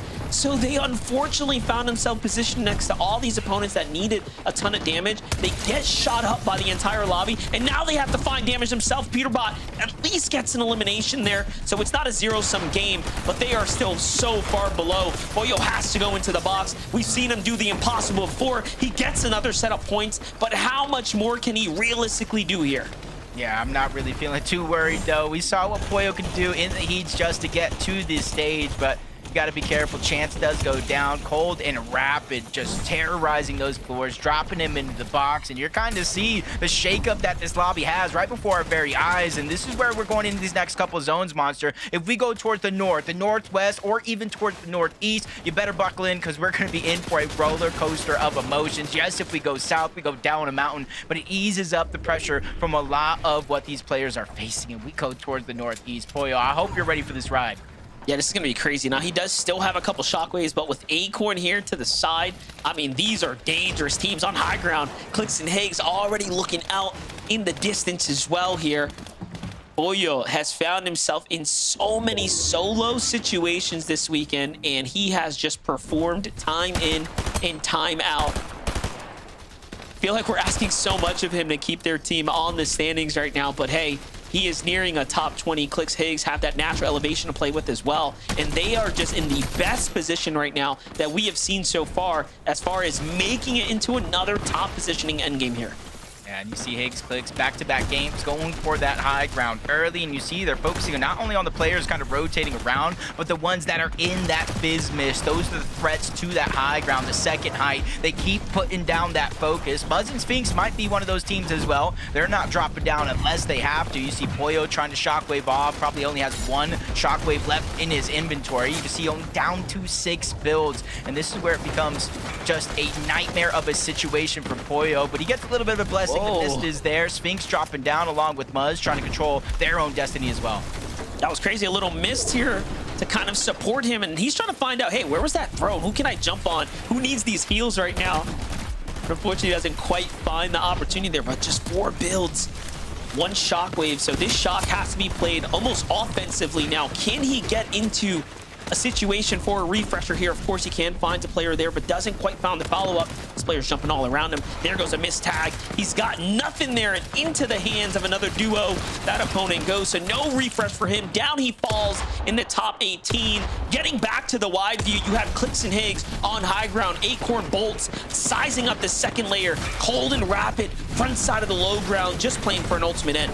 Yeah, and for Acorn and Bolt, they wait till the last second. They think you're out of builds, but Muzz gets in the box, ends up with 1 elimination, but Wager sends him right back to the lobby. And this goes to show we're in second place there in the first game, kind of going down relatively early here. Cold, along with Rapid, they're controlling one side. You see Venom and Curve controlling the other, but this is where it continues to become a nightmare. We're going down into the divot off the side of that mountain. For Clicks and Higgs, they have the biggest advantage, control over the high ground, but Osid, Scare, they're there. Agers and Ritual, they're there as well. The problem with this is you have to use material in order to, maintain your positioning right now. This is the type of endgame you cannot practice for. Agers, Ritual, also starting to fizzle out now. You can see as they're starting to lower themselves gently down the layers here, looking for opportunity into a box. They're trying to send themselves, but no, the defense was good from the opponents there. Higgs, meanwhile, on the other side, loses a lot of shield here, forced to miss up, and Clicks as well. Very desperate situation for Height now. Acorn and Bolts finally attack, and it's theirs to secure. Wow, Clicks and Higgs read the curve, and Venno play from a mile away. They get the elims, they get the knocks, but in comes Acorn and Bolts while they're distracted. Clicks and Higgs said, nah, you're not going to get it for free. Clicks is literally putting it all on the line. He said this is his FNCS to win if he's going to get it, and he takes down Bolts, leaving Acorn as a solo, but there's still 3 more threats in the mix. Scared, Osid, Ages of Ritual, they're still alive, but Clicks is still focused on the Acorn. That was disgusting. Clicks goes up, Higgs breaks the foundation, and then they actually take that team down, and now it's their high ground all over again as it bounces back over their original investment here. Now, they haven't picked up a refresher, but they surely have control of the skies right now. Agers and Rituals haven't quite had a time to do anything with the high ground, but they are running things on the low ground. 8 eliminations for them now, but look at the POV here from Clicks and Higgs. It is looking like a breeze fest here to the end game if they can just pressure these lobbies out and use the terrain to their advantage. Yeah, this is definitely theirs. They're going up the side of the mountain. Another knock onto Ritual. Cooper falls. Ager's alive, and Taki's making a mad dash trying to get inside of the zone. But he falls all the same. Clicks is just cleaning up house here as him and Higgs caught fire in game 2 to take it all. It almost feels like back-to-back performances for them right now. You saw the game 1. They are showing us how it is they want to play the grand finals this weekend, and that's height or nothing. Game 2, though, Zeke, is now wraps. This is what I was waiting for in finals. The fight for height, Clicks and Higgs. Kelly, I can't believe it. In 8th zone, they were at it again. They're like, hey, remember our plan from game 1? We're doing that again, but this time, no one will take height from us. And now we get a game 2 victory royale. If you have been watching any of the scrims since Heats, you would probably be a little less surprised to see Clicks and Higgs acting this way. This is something that they have prepared for, that they have studied, and you can see through the evolution of literally just over the last 2 weeks, the little adjustments that they're making in controlling height. And this was honestly a masterclass of those changes that we've seen, where they had height potentially stolen away from them twice, 3 times in that game, and their ability to just drop down 1 or 2 layers to make sure that they're not necessarily sacrificing height and have that opportunity to go back and reclaim it again. But honestly, even going back before people are trying to steal height, even the way that they're just claiming it from the start of Zone 8, where they'll build a tower and they don't actually tarp. If you notice, they'll wait till Zone kind of pulls all the way to the edge, and then they'll launch themselves forward to build a tower to take height, saving up all those materials that they're going to need for the very end game. Almost nothing about that game makes sense. Like, it genuinely doesn't. Like, we're watching them, right? They're building up height from 8 zone. It's like, okay, you need a lot of materials to survive from 8 zone high ground all the way into the end of the game. They ended the game with 4 eliminations. I honestly thought you would need more refreshes. But then if you also take a look at the natural terrain that we were building over and had to kind of, traverse, it was mountainous, right? A lot of like dips and elevation. So you kind of have to account for that. It usually takes a little bit more builds to build over something like that. So not only did Clicks and Higgs fend off like 7 different teams amongst like an incredible amount of chaos of people just flying above them, and somehow, when the dust settled, they were the ones that ended up on the higher ground, but they also made it work from 8th zone with only 4 eliminations. You got to imagine, like, how do they do that? First 2 games, Clicks and Higgs, they fended off the fight for height. They look good. Man, and I just don't even know, Viv, how they're just in the air for so long. Right? It's like, dude, they're even getting hit, and it's like, it's just not enough, right? It's just not enough. They land on builds. They're like, everything's fine. We're back to full HP. Don't even worry about it. Clicks and Higgs looking so good. That was game number 2. We're going to a short break. When we come back, we'll take a look at the lobby list and start preparing for the chaos that will be game 3. We'll see you in just a minute.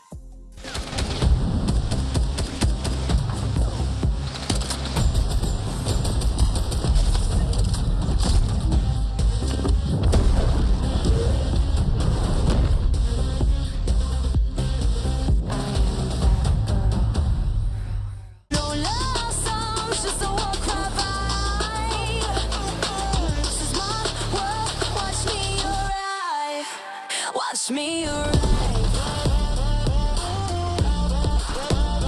me arrive.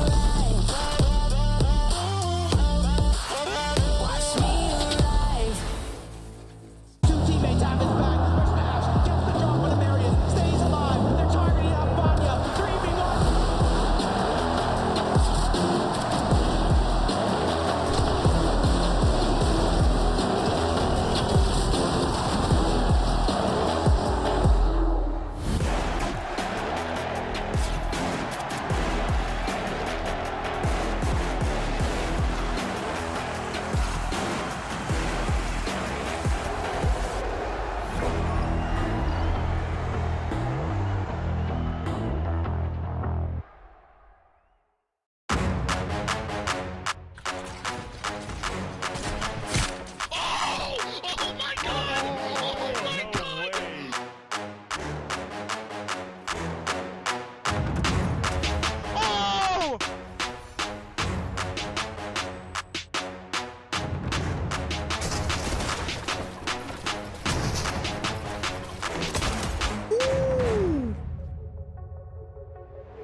I got hit.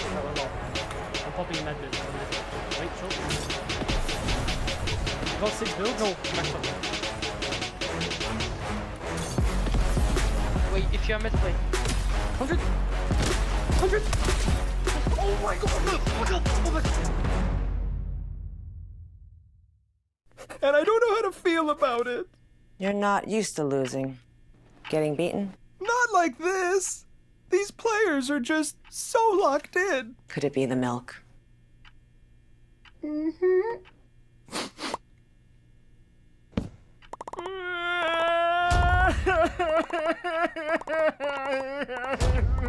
It's okay.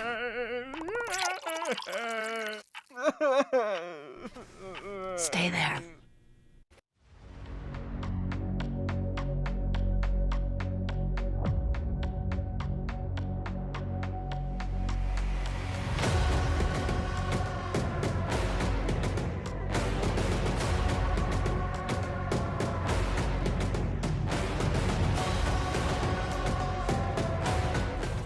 Welcome back, Fortnite fam, to Major 1 FNCS Finals in day number 1. Game number 2. Clicks fans, rise up. Our time is now. They get themselves a victory royale in game number 2. Kelly, they went ahead and put the whole lobby on notice. We're here to play. We are here for high ground and high ground only.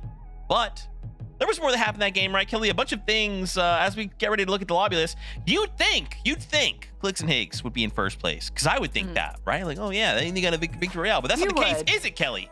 No, it's not, because Agers and Ritual are up on top, and there is a big number that could indicate as to why, and that is their elimination number right there. Currently leading the lobby with 13 eliminations. And yeah, for just being 2 games, 13 is actually quite high. And of course, that's Agers and Ritual. Like I was saying earlier on at the top of the show, they actually have a higher amount of average eliminations in their Div Cup finals over Peter and Poyo. Agers and Ritual understand what a win condition means. And I don't mean a victory royale condition. I'm talking about the whole tournament. They know exactly what they need to do, Vivid, and they're showing it in our first 2 games. Zeke completely destroyed Kelly's train of thought right there. That was awesome. Anyway, 10 eliminations for the duo just there in game number 2. As you can see, 7 on Agers, 3 on Ritual. And this is exactly what me and Kelly were kind of talking about. That elim heavy refresh style of gameplay where they try to make it work from the mid ground. Got to give a big shout out though. You want to talk about fighting in the early game. Venno and Curry, we've kind of talked about how, you know, their drop spot, the situation over there, it's been a little bit weird. They kind of having to switch plans, but to me, it doesn't look like they switched plans at all, because to get their Storm Surge, they've basically been taking a couple of 2v2 fights in the early game, even sometimes in the Storm itself. And it's just been working out. You would imagine if you're taking 2v2 fights, you know, the way the Storm Surge works now, it's a damage ratio. So they're taking these 2v2 fights, and they're just not really taking damage in them. How cleanly are they winning those fights? I mean, if we're taking a look at this height still right now, it definitely was not too clean when you're kind of a little focused on a certain player and everyone else is looking up at you saying, oh, hey, he's just in the air. I'm going to take a few shots. It definitely makes it a little bit harder for you to defend yourself. But you talking about them fighting in Storm, I love that play we got to see from them fighting next to the mending machine, which actually allowed them to fight even longer in Storm and eventually get one of those eliminations. And they're, again, it's, you know, Venno, he's so smart when he plays, and to see them kind of handling this this change to their drop spot situation and still being able to come out on top, I love to see it. Yeah, as we're bringing up those standings, the reason we wanted to highlight them is we just talked about these 13 elims, and remember, we're getting 1 more point per elim, right? First place, Agers Ritual of 13 elims.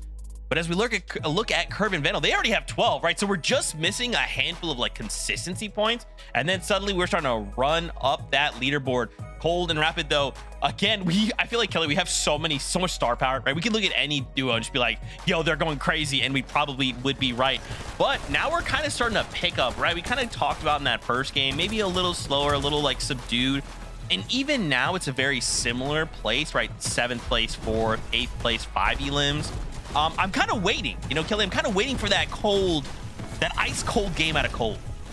I think how they play in tournaments is similar to kind of how they play in the end game. They kind of like to play in the mid ground. They love to play for refreshes. And if they need to go for kind of a heavy elim, they'll lock in and they'll go on the low ground. And then that's where we really see them tear. But for me, Cold and Rapid, it's less about how consistent they are and more about these insane pop-off games, Vivid, that we know that both of them individually and as a duo can pull out. Yeah, so it'd be scary stuff for the leaderboard when we do see one of those games. Got to give a big shout out to Acorn and Bolts. I feel like that game is rough because we saw a little bit of life of them in that game where they actually attempted to go for high ground right there. So it'll be interesting to see over the course of the next 10 games if they're going to kind of continue with that plan. Although I do want to kind of talk about how this whole like lobby and how the kind of lobby plays out. Clicks and Higgs, I feel like they fended off Peterbot in game number 1. I feel like they fended off a lot of teams there in game number 2. You got to imagine at some point, Zeke, these teams are kind of going to get tired of going up for it if Clicks and Higgs are just going to keep beating them at that fight. And eventually it might end up where Clicks and Higgs just have high ground for free. Kind of something to think about. Yeah, man. Like you're pointing out the amount of players that have gone up to fight for it. Like, I think in any other circumstance we've seen that, it's like that team usually just like, okay, hey, my bad, like you guys can have it. But Clicks and Higgs, they are holding on, Kelly. It's looking nice. It's looking good, Zeke. But you know what else is looking good? Game 3. That's right, Fortnite fam, it's game time. Buckle up. Game number 3 starts now. Thank you. And yeah, just like that, we're approaching game 3 already. Finals days tend to go pretty quickly, but one thing's for certain, Jacob, it's too early to call anything just yet. Yeah, I'm already kind of getting my wish. I said I just want game 12 to matter when it's all said and done. Already a 1-point difference, proving that history lesson we gave might come true. And this is going to be an exciting time to kind of see it. Will Clicks and Higgs continue to play for the high ground? Aegis and Ritual, will they wake up? Or Peterbot and Pollo? Teams right now are poking the bear. We know what type of team they could turn into day 2. Yeah, one thing's underrated is those elimination points are starting to rack up. You're earning more for your value here when you get eliminations. So seeing someone like Aegis and Rituals up at the top just because they managed to pop off in that last game, they definitely are being rewarded there on the standings. But one thing's for certain, Peterbot and Boya don't usually get lobbied like that. So we'll see what they're going to change up here for game number 3.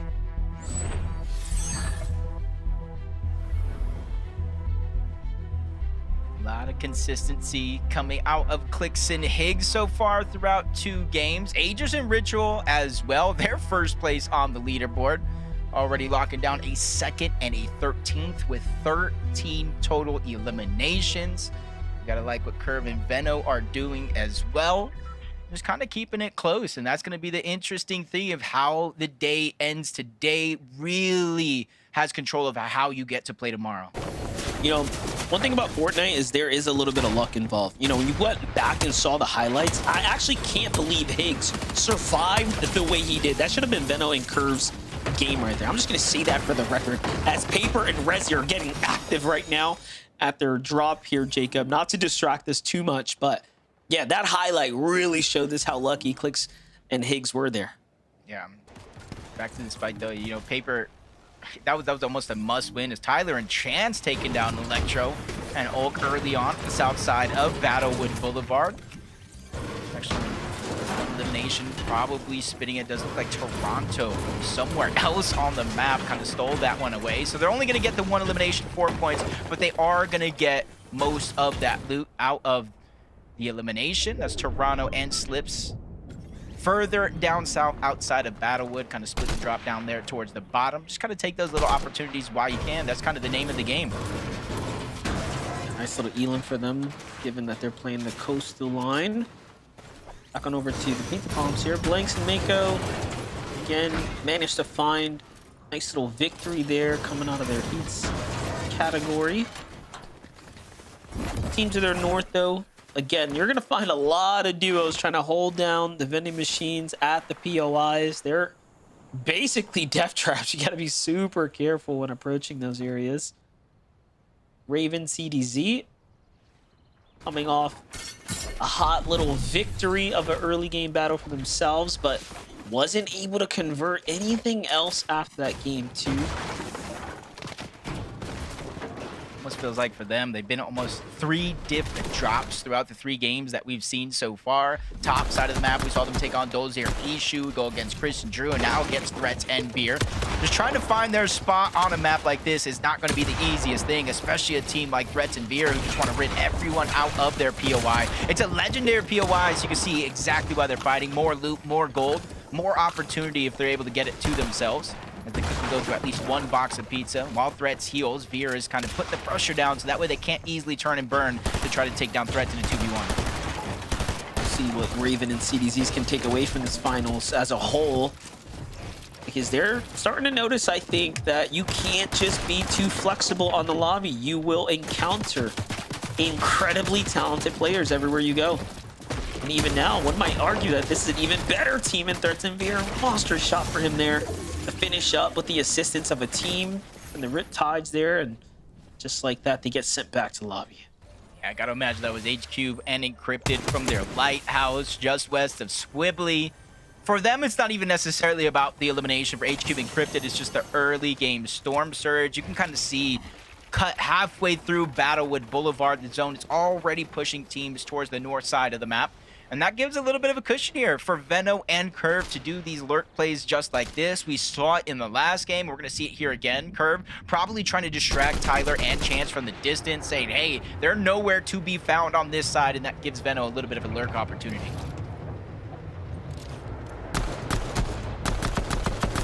keep eyes on what Veno's up to. He's one of the most decorated players, one who tends to come in with an extreme amount of preparation.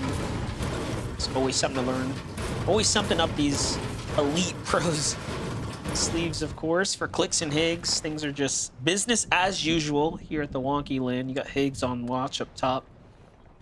Meanwhile, back to Veno. Just when you think it's safe, you never know. This is a long investment in time right now from Veno. Up above, you got Curve lurking around, so they got basically all the important exits locked down. Veno watching the whole other side of that building, probably getting the audio visuals as well. A lot of information for him to keep to himself. And it's just the patience here is going to be the biggest thing. Does he try to go in and make a play by himself, especially with how far Curve actually is? You could use a shockwave to cut the distance, but anything can happen in a quick couple of seconds for Tyler and Chance. Great heads-up play for them. They probably realize what Veno and Curve do, how they play and lurk around the entire POI, whether they're contested or not. So better safe than sorry. Yeah, and of course, they're just trying to get that critical medal, right? So Veno recognizes this. He knows an opportunity is just moments away. Clicks-Peterbot on the other side, just trying to get their medal in order as well, preparing for the mid-game. Peterbot eyeing up a team in the distance. Gonna be Muzzin Sphinx right now. The tags come out. Those are tags that Peterbot will just not miss. Yeah, a little bit of a different game this time around. It does look like it's going to continue to go towards the north, over towards Wonky Land, maybe the north side of the map, Frigid Fortress. So Peterbot Poyo do have access to that rift if they do want to use it. Haven't really seen it in play too much so far on the day, but sometimes you got to save the tricks to when you do need it most. Ages of Ritual, you can see some of their early games so far throughout the first two. It was Storm Surge early because they're not contested and the surrounding land isn't as contested as it usually is. They're just going to have to hunt for that Storm Surge rather than sit in the zone. Got a couple highlights though. This is one from Listen and Aloe's duo. Oh, they find someone fresh off the reboot. Quick finish there, and then of course they're gonna go into Collapse on the solo. Just like that, they earn their first set of points here in the finals lobby. Jumping back to Paper though. Paper went from early eliminations at the drop now to fight Bucky and Zen here. Bucky's in big danger. Zen forced to back him up right now, give him a little bit of room to work with. Paper and Resi have been rotating north to end up in this position. Mending Machine is right there, so you can kind of see what their focus is. Resi doesn't have a ton of gold, so it's not really going to get much out of it. You got to hope Paper has the lion's share of that one. But they're just really trying to control this whole side of the map. But for Bucky and Zen, you see empty item slots, not a lot of builds, not a lot of heals. They're in a drastic situation. Maybe not in a spot to where they start to get desperate, but they have to start thinking what plan B is going to be. I was going to say, remember, Peterbot and Poyo were desperate for Surge last game. Look at the adjustment in their strategy. They find a duo that seems to be somewhat isolated from the rest of the rotate, and now they're going in hyper aggressively. Run from one team to the next. A lot of teams on the north side of the map, for some reason, making their way down south. You can see the drop is there. Almost a little bit more of a reward outside of the eliminations, but Poyo lands the first big shot to try to break things up. Peterbot is going ahead and putting pressure, cleaning up that elimination, easing up that Storm Surge pressure here. You called it out. Last game wasn't the best game for them in terms of Storm Surge.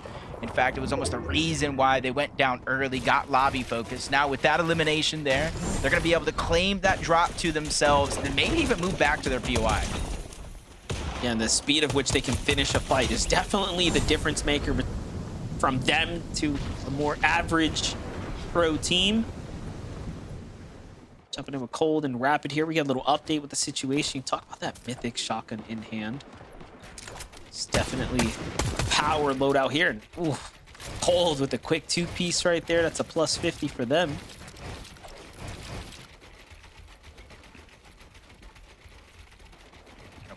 Who's counting up on the Surge for them? 110 points so far throughout 2 games. Cold and Rapid in 4th place, but just like the first and second place point differential, you got Visuals and Braids right underneath at 109. They won our first game of the day, really setting the tone and the pace that everybody has to follow up on. So it's definitely not going to be easy. Wagers and Slepsy rotating on over towards Riptide. They used to land here, but didn't want to end up in a disadvantaged fight, so they went ahead and went elsewhere as Flex goes down, leaving Light by himself. Plenty of heals in the Chug Jug and the Splashes to get up 200 effective shield and HP. Nut has the same comfortability with the Slapperoni Pizza on the other side, but it's a 1v1 with the zone pulling further and further away. Even if they win this fight, they got to find the time to get the reboot. Finding reboot's always difficult as well. It just attracts so much attention to you. And look at this. Talk about attention being drawn. There's a team moving in hot from the west side already now. Light and Flex are on a timer. I mean, obviously we know Light's by himself. He's got to wrap this one up or Nut's got to fight back, but they can't. It'll be the end for both of them. It's actually Penta and Power who are lurking up and in now. Big advantage, though, for Light. In terms of the solo players, he does have a lot of the HP heals, but Power and Penta crouching, hiding, but they get a big Elim onto Light. A worthwhile Elim. Look at Power's inventory before and after.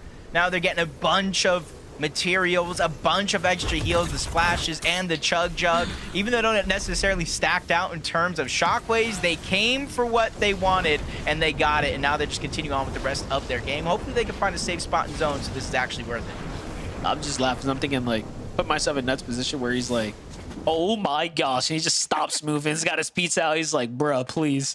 And then they leave. So he gets really lucky. Bailed out a desperate spot there. And you know he's got the reboot card, so they will get to continue their tournament life here. Acorn and Bolts, completely different situation here. Much more chill scenario on hand. Pretty much just camping the launch pads right now with the zone on top of them. So nothing to worry about right now. This is where it looks to get a little spooky. About Pollo, yeah, this is where they actually kind of land for the most part. They have the slurp trucks that's there, the mending machine, and we saw Peterbot farm up a lot of his metal. Quick moment there where you said it yourself, looking dangerous with Curve and Veno rotating nearby. We saw the sheer amount of lurks throughout the first two games so far, using the mending machines as a distraction for teams, and that's how they picked up not only damage but eliminations.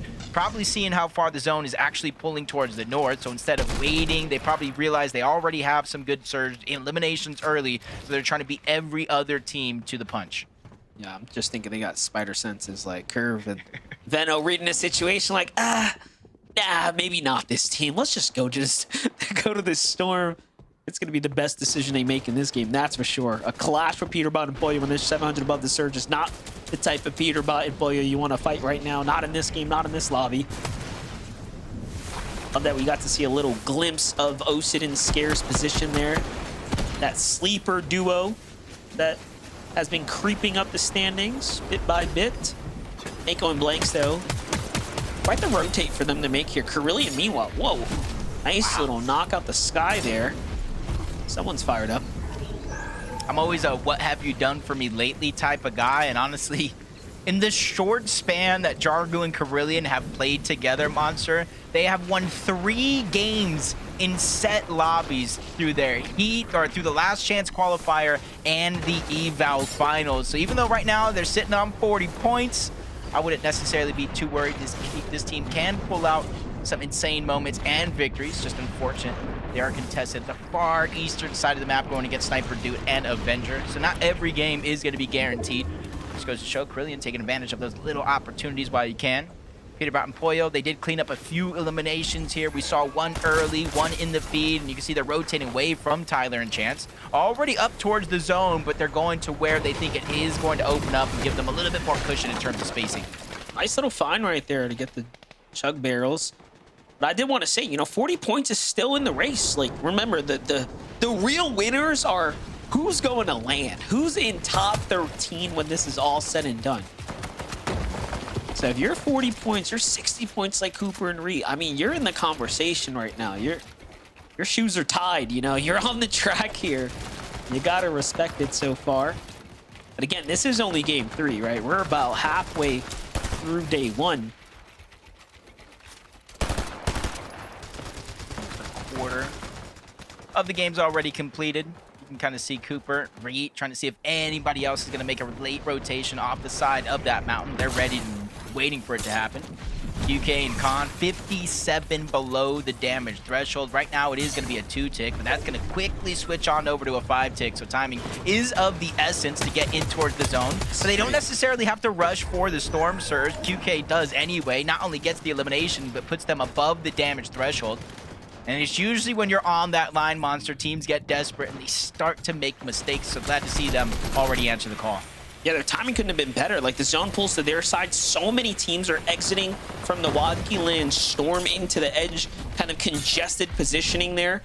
And I want to update from Clicks and Higgs as well. Like, this is their drop, right? This is the dream scenario. You're in the lead point-wise. Then you get the whole zone to land on top of your POI when you normally play natural high ground. This is a crazy development happening in general right now for Game 3. Bolts and Acorn have invested a lot to get to the safety here. And look at this, not a lot of heals to work with, so the pizza box comes out. This is obviously, I'd say, the best heal, right, like in the game right now, for sure, as far as quick heals are concerned. Look at the background. Creon went down, almost held my breath, thought it was somebody else for a moment. Paper is going to be knocked as well. A couple of players left as solos in some big moments here. No bigger moment than this for Rezi. 348 below the damage threshold. Rezi literally put the team on his back just to get this spot in finals. 2 games gone already. 341. Quickly has to start to make a play. 15 players need to go down. He might have an opportunity to out-heal this monster. 2 pizza slices, 3 med kits. He does have a full chug jug as well. I just wouldn't necessarily advise it as a solo. This is crazy because while we've been watching Rezi, just to his bottom left, you have Veno and Curve, and I saw Curve pick up 2 eliminations, by the way. So Rezi's trying to find opportunity, and then you have someone like Curve just lacing up the lobby, and all the chances that might have been his in his general vicinity. So it couldn't be worse for Rezi right now. For Clicks and Higgs, though, this is the update I wanted. 500 above. They have no worries in the world right now in maximum material. What a clean rotate here. They're not quite safe just yet, but plenty of time to work with. No pressure right now for our position leaders for the most part. This is where we could start to see an interesting end game. You see all the trees, Monster? You see every single one of those trees. Well, the thick ones, they have a huge amount of HP, and you can connect to them as well in this end game. And more of them as we go towards the south are going to be in play. So we're going to have teams that not only can contest the high ground, can hold on to it for longer than usual. Cold and Rapid try to make their way in, moving forward, almost run into Peterbot and Poyo as they're almost 1,000 damage above the threshold. Monster, this is one thing that you wanted to pay close attention to, and right now, from one game to the next, this is night and day here for Peterbot and Poyo. Yeah, definitely. They're playing aggressive right now. It's almost as if they say, or are feeling like they need to earn a bunch of points if they want to stay competitive for first place. And they're playing like someone owes them something right now, big time. Meanwhile, Curve, though, as exceptional as he has been, he has lost Veno on the rotate here, so he's not left by himself. Meanwhile, you look to high ground, and look who it is. My, it's not a bird. It's Clicks, it's Higgs up top right now, getting positioned. Just like in a couple of the other games, I stopped asking myself when I see certain players going up the high ground, is it too early? I think Clicks and Higgs have proved it's never too early for them to try to take that high ground, especially in a zone like this where you have all those trees that you can actually attach to maintain your position on height. But for now, Clicks and Higgs just continue to look down below, realize the zone is going to force players not only out of their boxes, but to shockwave from point A to point B, and that's going to be the best chance they get to beam people out of the sky. You see a good amount of damage landing on Cold before he gets to the front side of the zone.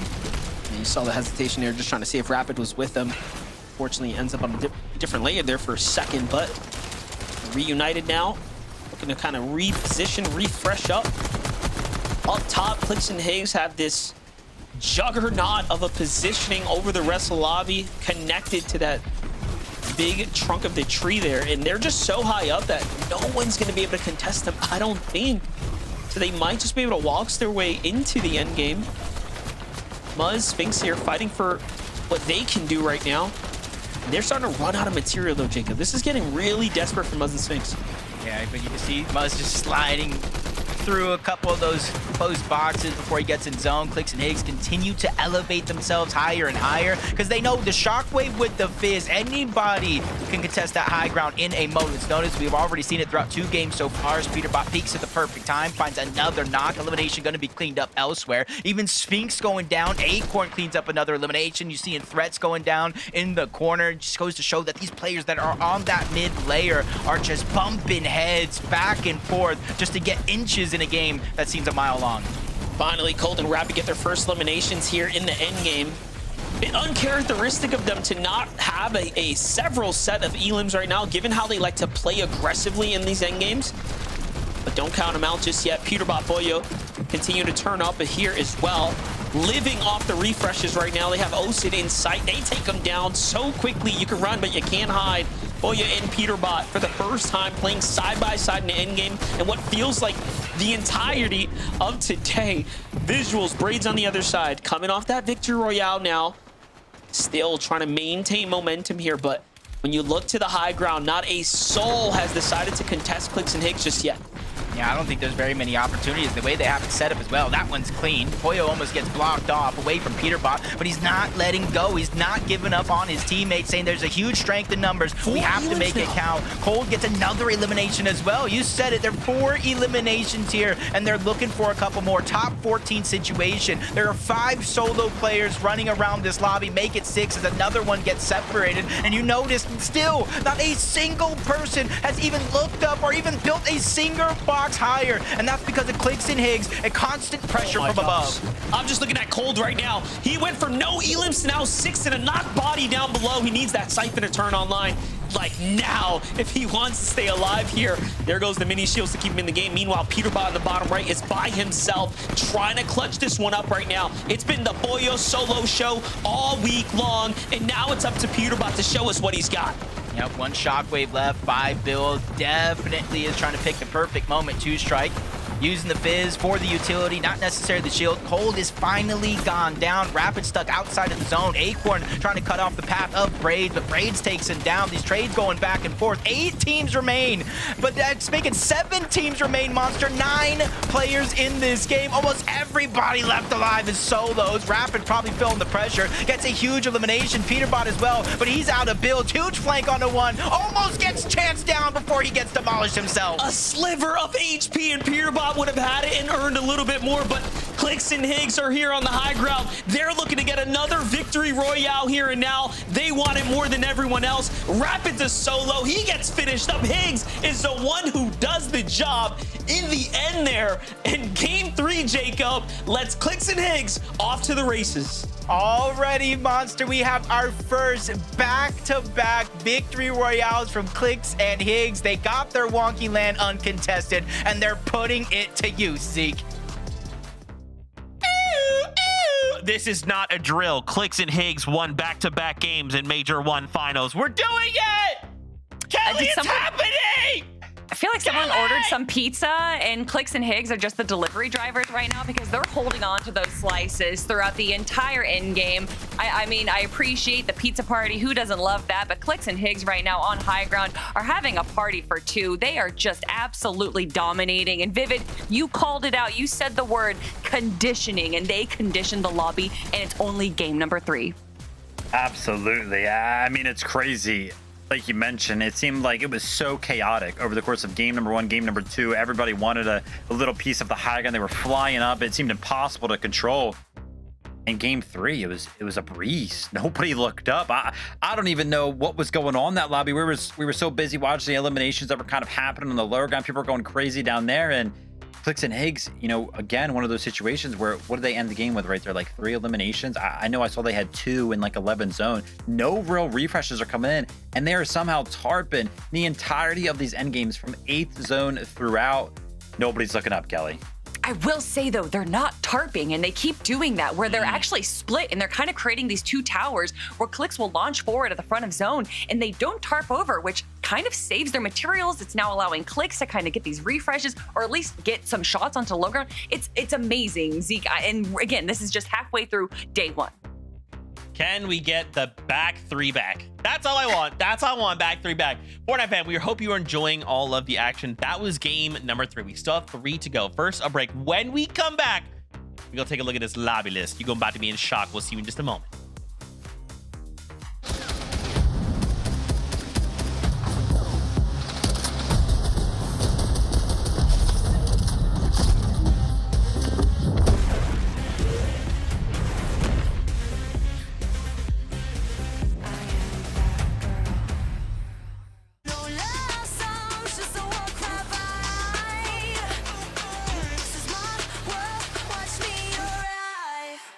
Watch me arrive. Watch me arrive. Watch me arrive. 2 teammates have his back. There's Nash. Gets the drop on the Marion. Stays alive. They're targeting up Vanya. 3v1.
I got hit with that one.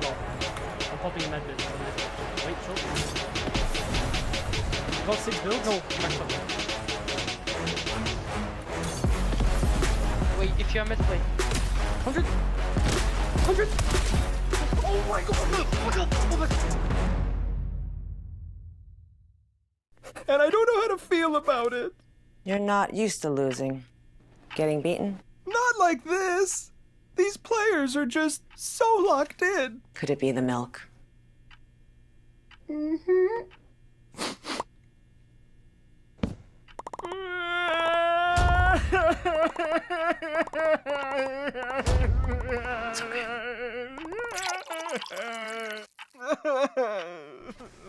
Stay there.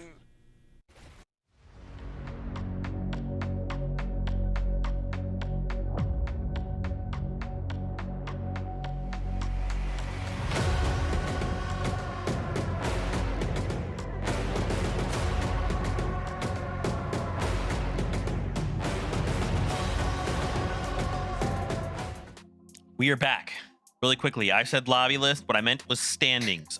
In case you're just tuning in, you've missed the fact that Clicks and Higgs got 2 back-to-back victory royales in a major finals lobby. Now, I told you that you would be shocked. Now, remember, after game 2, we're like, Clicks and Higgs should be in first place, right? Well, you know what's crazy? They are kind of in first place right now as we bring up the standings, but interestingly enough, Kelly, we are actually tied currently because Cold and Rapid decided, you know what we're going to do in this last game? We're going to get a second place with 11 eliminations. And here we are. Scores are tied.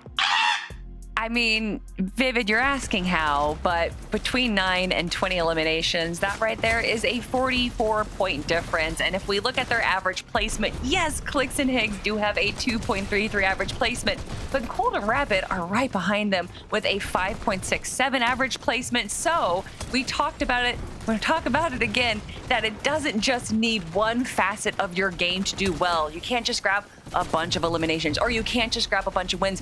You have to be able to do both, and that is what Cold and Rapid are doing. They're making sure that they are making it to the end game every single time. For some reason, someone's giving them the mythic reloader, and this is what is allowing them to just have so much damage and so much control on the low ground that the teams that are on high ground, like Clicks, is not even able to get any eliminations.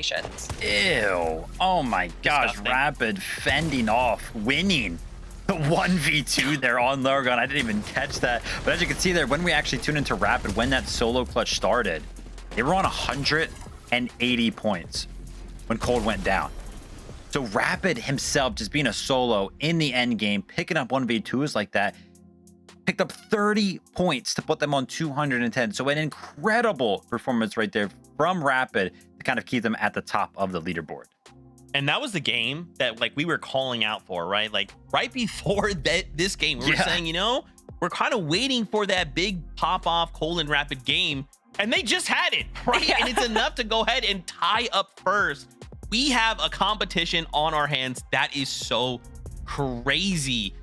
Man, even Agers and Ritual right now holding on. And I think what's crazy too, if you look in 5th place, Peterbot and Pollo, right? We've kind of continued to see Pete and Pollo get in the situation where one of them is left solo. But even in these tough situations, they're only 60 points behind. Like this isn't like, hey, first place is like 100 points behind or like over 100. Like we saw what one good game can do for Cold and Rapid, right? Peterbot and Pollo, they just need that one game. And then suddenly like that gap closes, right? Yeah, Peterbot and Pollo right now are kind of just, I think they're failing from too much success. They're doing too much on the mid ground right now, and that's kind of putting them into these a little bit of rough positions because they're being so aggressive, because they're looking around at all these different angles on the mid ground. They're getting kind of like chopped out. They're getting pulled out so that they're ending up being a solo over and over again. And although it is Peterbot, and if anyone can run a solo game, it's going to be him. Eventually, you are going to need to be a full duo going into the end game right now. And I think that is just the slight issue that we're having with Peterbot and Pollo. But I say that, and if you look historically, Peterbot and Pollo are a day 2 team. They're already climbing up the leaderboard, Vivid. So although they might not be having the first 3 games that they want, it is definitely not the end for this duo.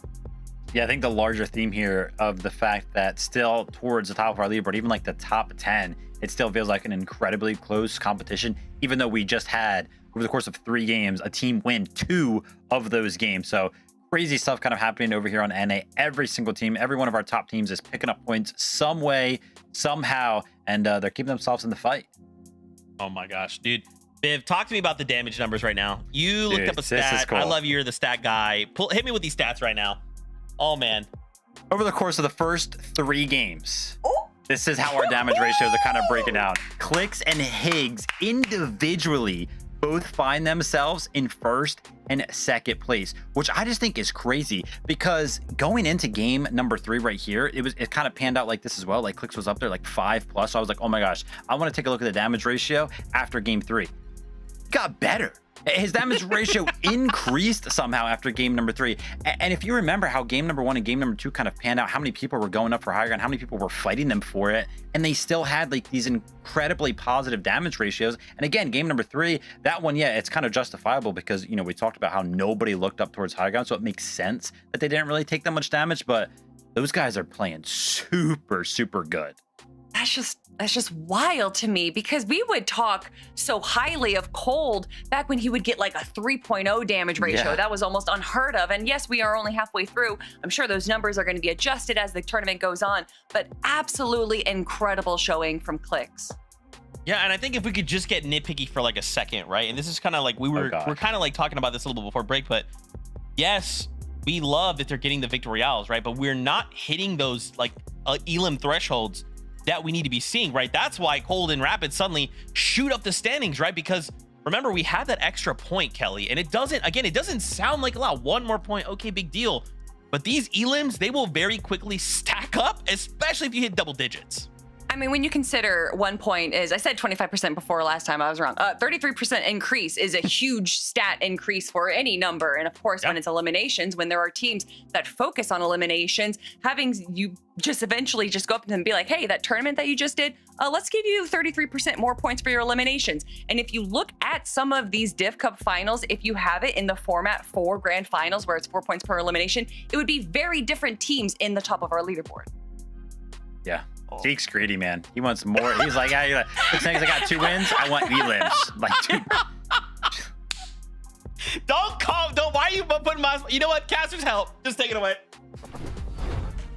Yeah, I want to give credit to Clicks and Higgs. I think what we're watching is the best team as far as positioning and decision making going against the best team at eliminating and running things on the low and mid ground right now. And again, it's only 3 games in, right, Jacobs? But the identity is starting to take shape for these duos. Yeah, it just almost seems, especially for like Clicks and Higgs, is they are going to win this major one or lose this major one for something they did or didn't do in their own right. They have full control over their own destiny here. A little bit of a passive game plan here. That's how they've been able to get 2 victory hours, Monster, and they're tied for first place. I don't want to cause any curses, but could this be the major? We're already done with half of day number 1. We're jumping into game 4 to start the second half.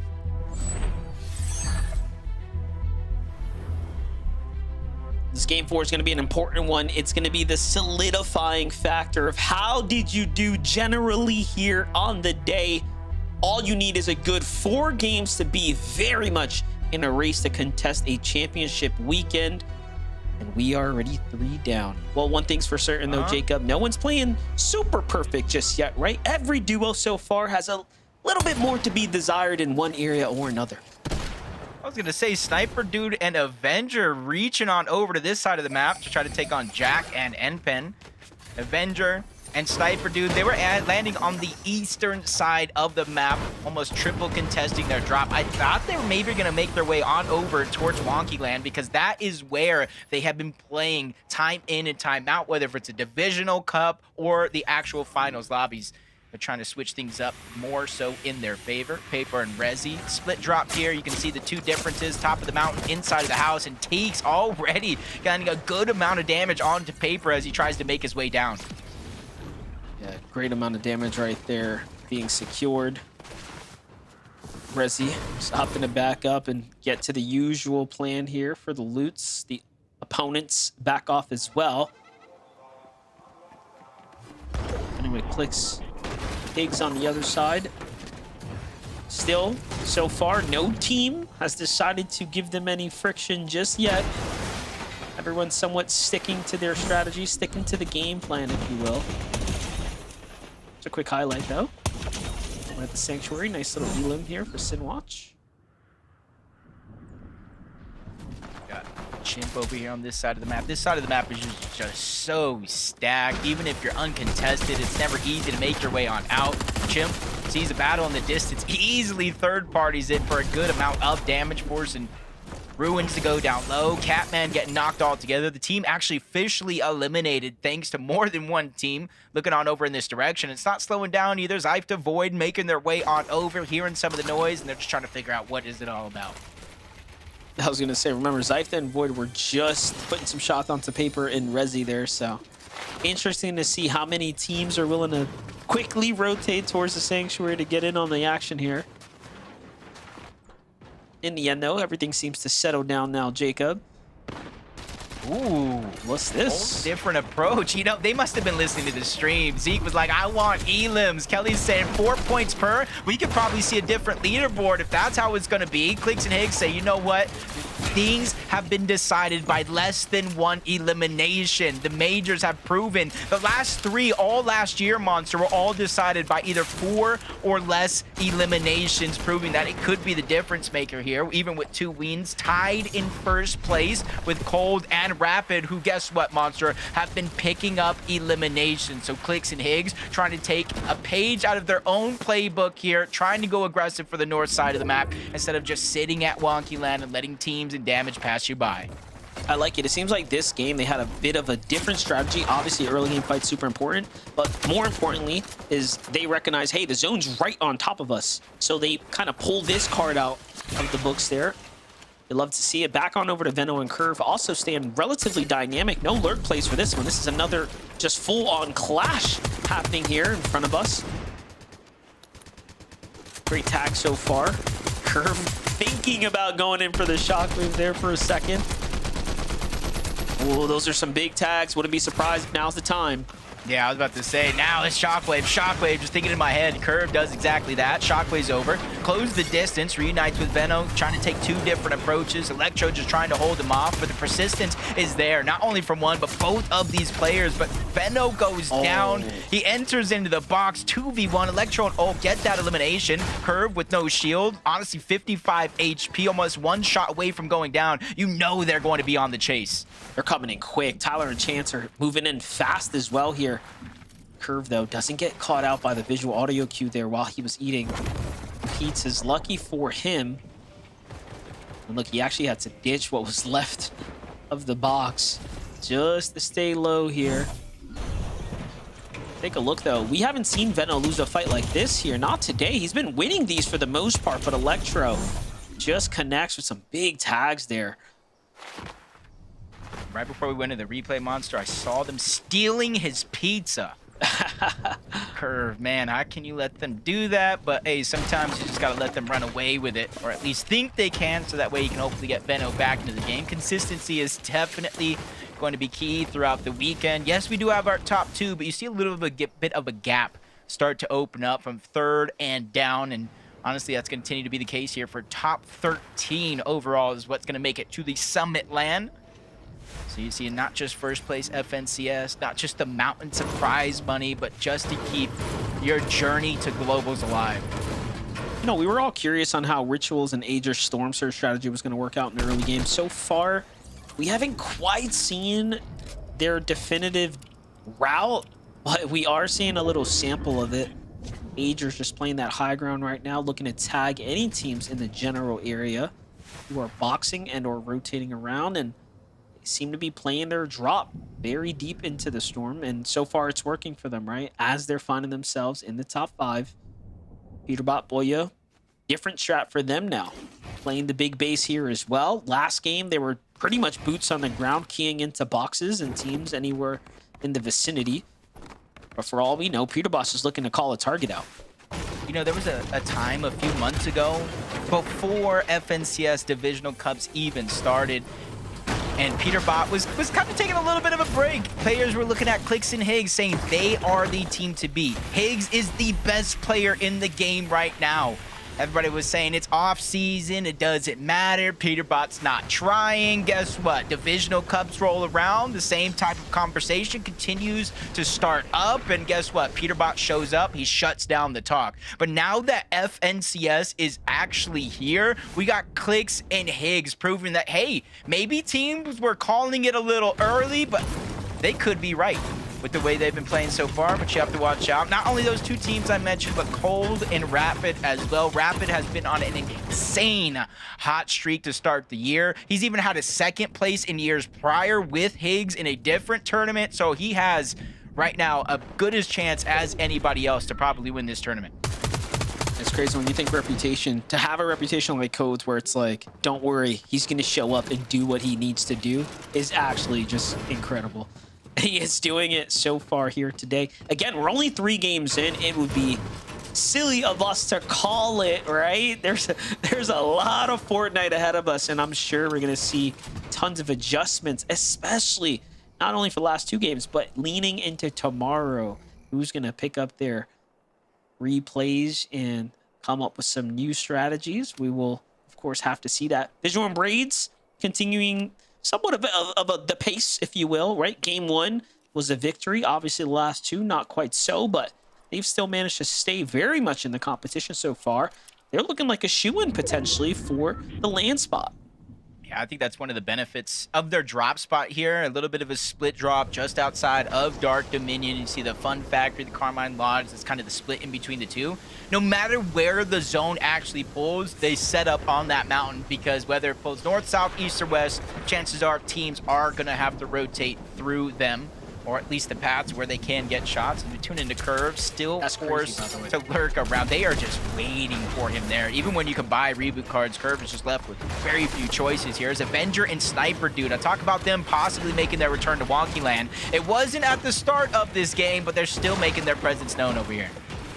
Higgs Clicks already looking to secure some eliminations right now. Again, nothing has come of it just yet. There's a team there. Obviously, Higgs is eyeing them up. I'm pretty sure they recognize there's that duo behind that wall there.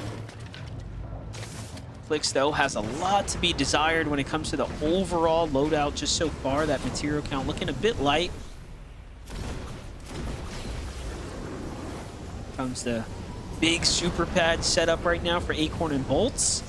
As they're playing this rotate through the dead side of the storm. They actually want to opt to stay in the storm. You can see the marker coming out there.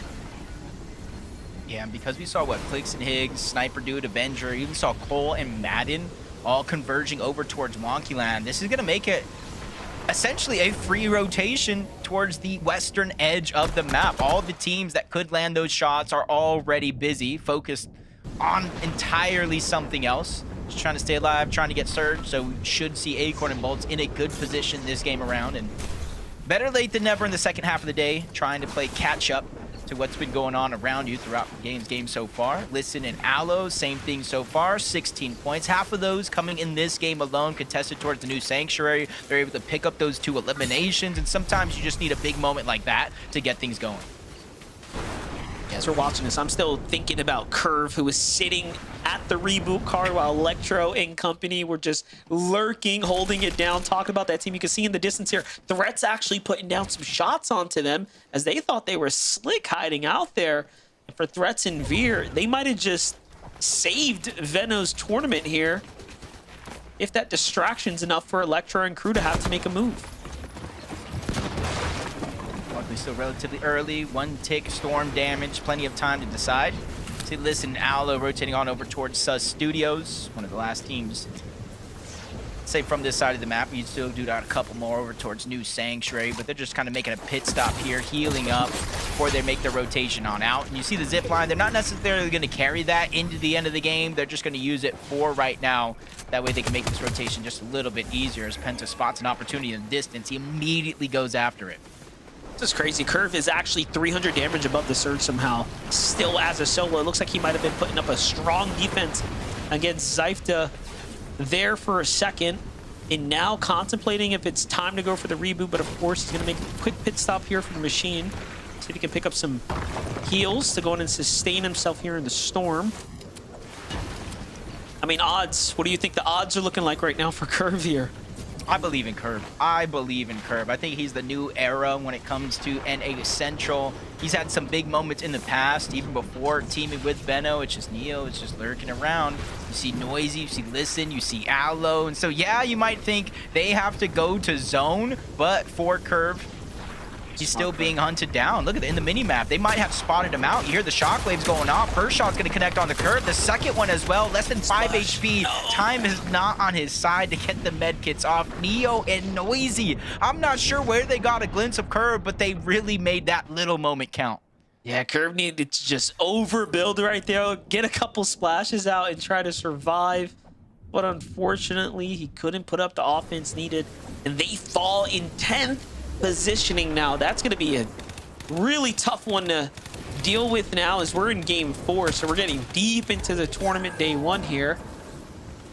Rapid on the other hand, just kind of healing up right now. Still haven't secured any new points here. Nothing fresh earned. I think that's the difference between Cold and Rapid and some of the other teams is they not only get all the gold, they don't necessarily wait to access the vending machine. They buy their med kits early, so it's much safer for them to sit up there and wait the storm out before they start to rotate in. See, Agers, Ritual, decent loadout, having to rotate. Jargu and Carillion, 1 elimination so far, 600 damage above the threshold. Things can definitely change on course of this rotation. You see them rotating right behind Agers and Ritual. They make a quick peek, try to get some damage. Don't really find too much success, but at least they keep themselves moving. Sphinx dropped here on this moving zone right now. Muzz is getting chased here. They're looking to try to finish this one up. It might not have been their Elam, but they definitely had influence in it. You can see the loot just sitting here as the lobby all kind of focusing in here and now. Boy and Peterbot do have to be careful, though, not to end up like game 2, fully focused by the remaining lobby. And Muzz barely skates out of there. But, you know, I wanted to say one thing about Cold and Rapid. Last game, they had no Elams going into that endgame, and then all of a sudden they just took off, rocketing their way straight up. So that is going to be where they shine the most so far. This game is looking exactly like that. Meanwhile, Agers and Ritual, though, Jacob here, are 50 damage below right now. Yeah, first thing that popped in my mind as we tune in, uh-oh. Not where I expected this team to be going into FNCS. Constant struggles here at 4 Sturge, below the threshold for sure. Depending on where the next zone goes, they might have to go up the side of the mountain, but they see solo players trying to work their way in. They do land a couple of shots, but was going to say not necessarily enough to get above, but they do jump 65 damage above that threshold. Not enough to continue to hold that confidence, but for now it's them grabbing a breath of fresh air, letting the lobby kind of settle. They have almost a max pull, just like a few other teams, so they're just trying to pinpoint where they're going to start using those shockwaves to make it in. So a little glimpse of CDZ and Raven still in the game right now. This is their first mid-game that we've seen them develop in. But eyes are on Muzz right now. 40 damage above, no Sphinx in sight. Still have at least earned themselves a single elim this game, so it's not a 0-point game. It's a big shockwave here, though. He's got to find himself in a position to actually take a fight or something. But no, look at this. Clicks and Higgs. Higgs is down. Clicks, no heals. Barely anything else to work with. He's got the damage, but he needs a siphon. Oh my gosh.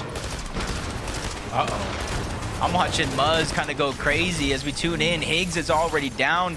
You can see Clicks in his struggle here. He's already picked up the elimination. No, he does not So make close. it over in time. Higgs goes down. That kind of leaves a lot of pressure onto Clicks.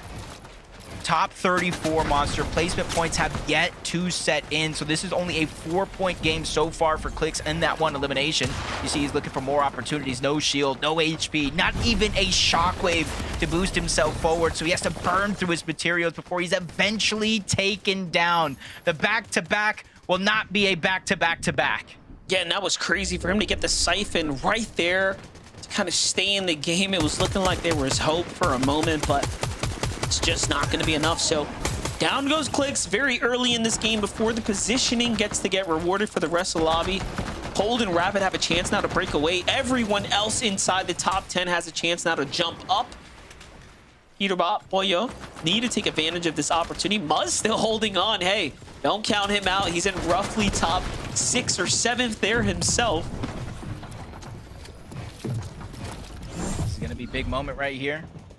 Peterbot Foil just gearing up, ready, and I was just kind of thinking with Clicks and Higgs down, it's not only Cold and Rapid in which you were talking about, it's Agers and Ritual as well. It's about a 50-point gap between that first and second place tie, and Agers and Ritual are sitting in third place. And so with only a 4-point game for Clicks and Higgs, they're definitely going to try to close that gap, hopefully try to take that top 2 spot after this game. Acorn and Bolts, a couple of speed bumps in their journey so far, but they're looking like here in the second half of the day, they finally figured out how to make things work, rotating underneath the bridge, but you can see not a lot of material or resources left on the Agers. This is what they do best, though, finding eliminations right now. These big pivotal moments here where placement points and elims are going to start propelling you up the standings. Cold and Rapid at the front side of zone, nothing to worry about right now. They're going to surely be breaking away here if they keep getting this amount of runway to work with. Cold shockwaves deep into the storm there.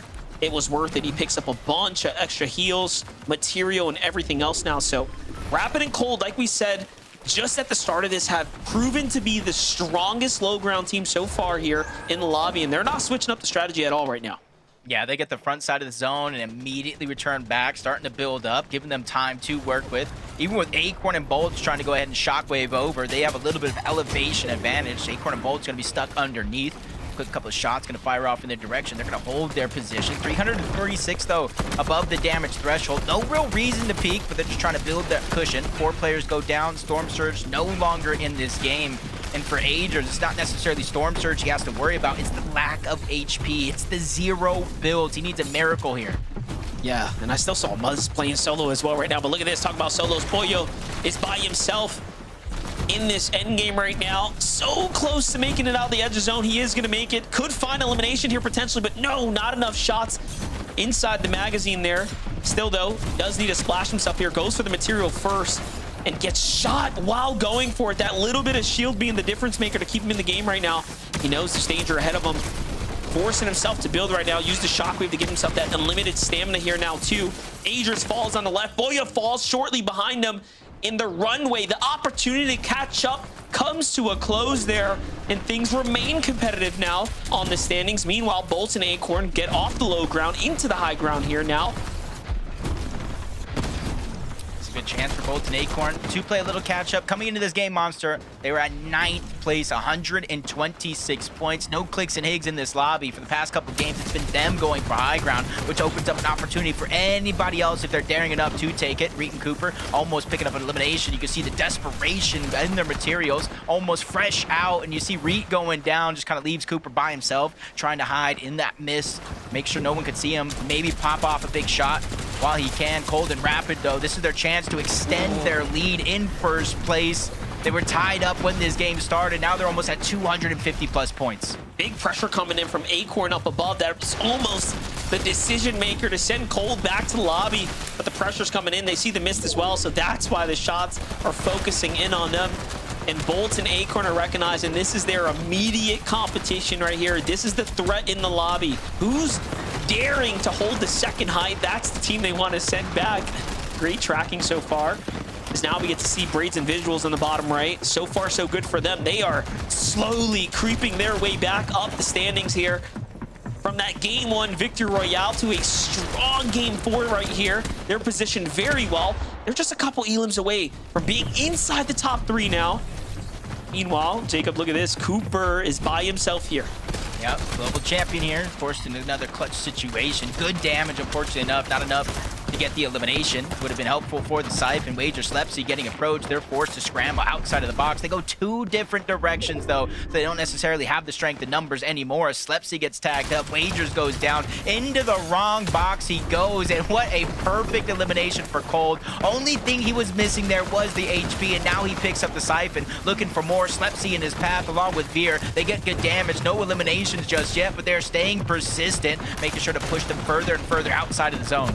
That's the problem. If you were hoping Cold and Rapid were going to fall early, well, guess what? They made it deep into the top 10 now. Rapid is going to fall here, but Cold follows up. Clutches get the full elimination there, too, and the Siphon keeps him in the game. Meanwhile, back to Acorn's perspective, just 30 mats now. That's not a winning amount of material just yet, so don't count them just in. But hold up, I'm still seeing Visuals alive. I'm seeing a lot of solos here, Jacob. This is not looking too hot for the low ground teams. Yeah, unfortunately, Visuals' run comes to an end here. Madden goes down. Cole is still left alive, though. It's essentially solos versus duos up above. Veer and Cole down below. They're clashing. Bolts is ready to steal away the eliminations. Remember, 4 points per. Those eliminations could be the difference, but Cole is able to get the elimination onto Veer. That's 4 more points for them, but he's in a tough situation against Acorn, against Bolts, front side of the zone. Medkit just in case, and they're ready to chop it down. No instant retakes for you as Cole's just trying to make a mad dash. His only chance to make it in towards the zone. He gets coned off again, and that opportunity goes out the window.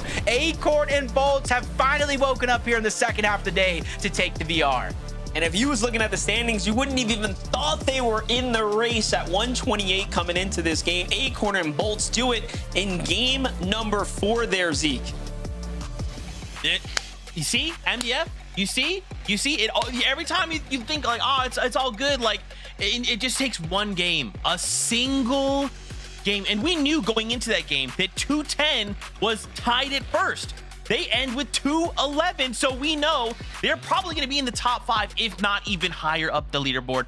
Oh my gosh, Acorn and Bolts, let's go. Like the casters point out, they are alive. Guys, this is a live situation. Everything is going crazy. It is going quite crazy right now, but I do love to see Acorn and Bolts, as we heard Jacob say, finally wake up right now. And it did seem like in that game, a lot of our top teams were struggling a little bit, potentially going down. So that top 5, as you're saying, Zeke, it's quite possible, Vivid. Crazy stuff. Obviously, we did see, unfortunately, a couple of our top teams, those that are typically found on the high ground over here on this region, did go down early. So good recognition there for Acorn and Bolts to realize, hey, listen, high ground might be our opportunity to kind of go up there. And as soon as they secured high ground, they never lost it for a glimpse. So great work from Acorn and Bolts to kind of go ahead, take the high ground. And I got to tell you, this game, like the casters are kind of calling out, all of the solos, everybody was just kind of tearing themselves apart all on the low ground. I don't know what happened to this lobby, but it's like everybody ran out of mats super fast. There was even like a minute left to this game before the storm fully closed in and the final elimination comes in. Like, this was a early win here for Acorn and Bolts, ending themselves there with 211 points after that game. That one is going to put them in the race. Guys, I got a sneak peek. I got a sneak peek at the standings. I got a sneak peek. Are you guys ready to find out where they are? We'll have to wait till after this break. When we return, we'll take a look at the standings. They're in the top 5, but you're going to be surprised yet again. See you soon.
Crank up back to back.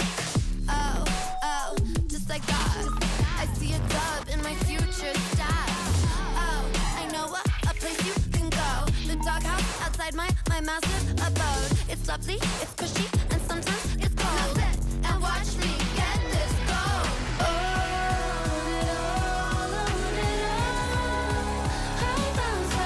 I just want it all. I just want it all.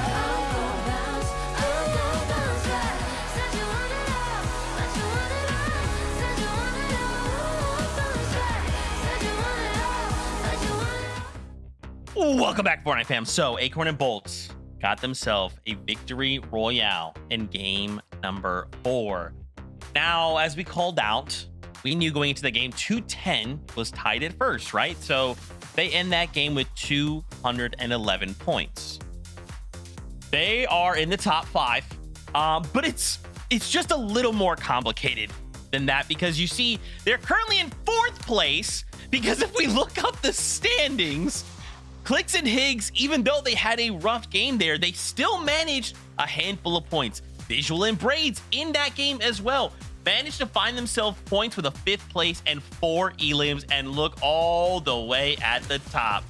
Cold and Rapid. Oh my gosh. Guys, this is as unpredictable as it gets. To see Visual and Braids, we'll start with them, to come out with a game like this, a 5th place, 4 elims. We're starting to hit that consistency factor right now, Kelly. It's looking really good for them. Yeah, this is definitely what Visuals and Braids is known for. We saw them do this all throughout last year with Aminished. They are doing such a good job with consistency, and especially being able to be consistent on the low ground when you have huge names like Cold and Rapid running through it. They're playing this so smart and so safely, kind of sticking to the back end of front zone, or the back end of low ground, instead of staying to the front, which is where all the chaos is. But we got to talk about it. Cold and Rapid now with a 51-point lead over 2nd place. And you said that we couldn't have predicted it, but I got a tweet that I sent out earlier or not a tweet, but a text that I sent out earlier that Cold and Rapid are going to end in first place in day one. You all can quote me on that right now, because Cold and Rapid, honestly, when we saw how they've been doing during the scrims, some of these solo clutches that Cold's been able to pull out, I knew that he was locked in. And sure enough, Vivid, we are seeing them today. Show everyone up. You can say that Cold maybe hasn't played in the last few months, but it doesn't matter because he's playing now.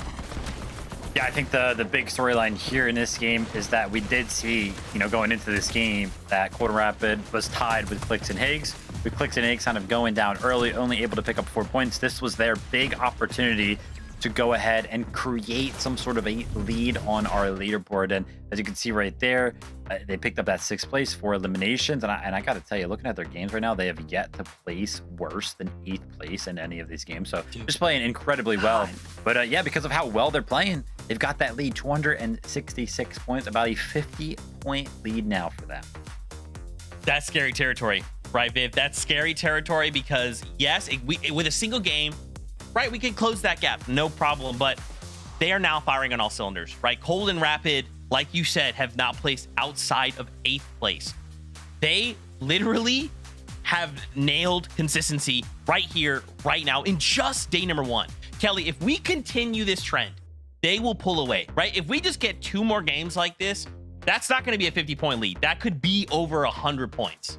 That's true. And just the storylines that are coming out, Acorn and Bolts, after winning that game, also climbing up the leaderboard right now. Wouldn't it be just so fitting to have Cold and Acorn fighting for first place in major number 1 instead of it being Peterbot and Clicks? I would just love for that story to develop. Also, Rapid and Bolts are also 2 teammates that have a lot of similarities as well, or former teammates that have a lot of similarities as well, joined by Cold and Acorn. So maybe we're focusing on the wrong story right now, Vivid. Yeah, I mean, it definitely is a possibility. Speaking about like Peterbot and Pollo, they'd go down early that game as well, which is, another one of those teams that we do expect to see on the high ground, which again, Acorn and Bolts kind of found it a little bit of a breeze to kind of sit up there on the high ground that game. But even though they went down early, Peterbot and Pollo, they're still in 6th place right now. So like Zeke mentioned, one game kind of closed the gap immensely, but right now, about 100-point difference between 1st place and 6th. That's the difference between Cold and Rapid and Peterbot and Pollo. So a lot of ground to make up if they want to, return to the competition at the top of the leaderboard. Yeah, man.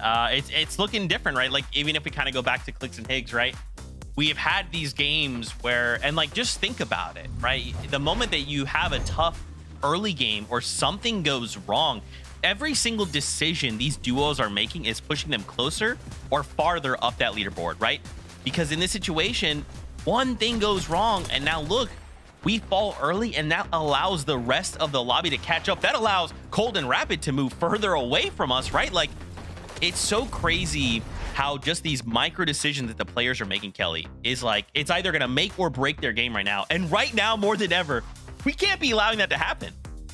No, and it's something that you can kind of expect to happen, even with insane consistent players like Agers and Ritual. They got 21st place, they got 17th place. They're known for being incredibly consistent.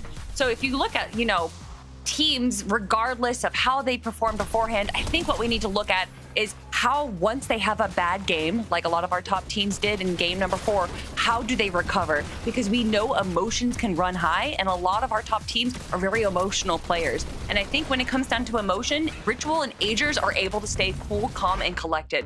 So I think although they might not have had kind of the game 2 that we saw them have, that they are definitely not out. And in fact, even with a 21st and a 17th place, they're in 5th. So they're doing just fine. Man, I like it. Oh my gosh. Okay, look, we got 2 games left to go. And remember, this isn't the end, right? We just have 6 games to prepare ourselves to kind of lay the groundwork. And then we come back tomorrow for the last 6. And that's where we're going to go ahead and claim an Axe of Champions. And the top 13 move on to the summit with 2 games left to go. These duos, pressure's on. They need to make sure they're doing everything they can to move up that leaderboard and secure these points. Casters, let's get ready for game 5. Man, Cold and Rapid are on such a hot streak right now, Monster. I'm not sure what anybody in the lobby has to do to slow them down. They land mid-map. They get a chance at a Mythic. They had Rapid IGLing, who's on the insane streak to start the year. Yeah, and one thing that we're noticing is they're taking their time. So let's see how game number 5 shapes up for this wonderful team.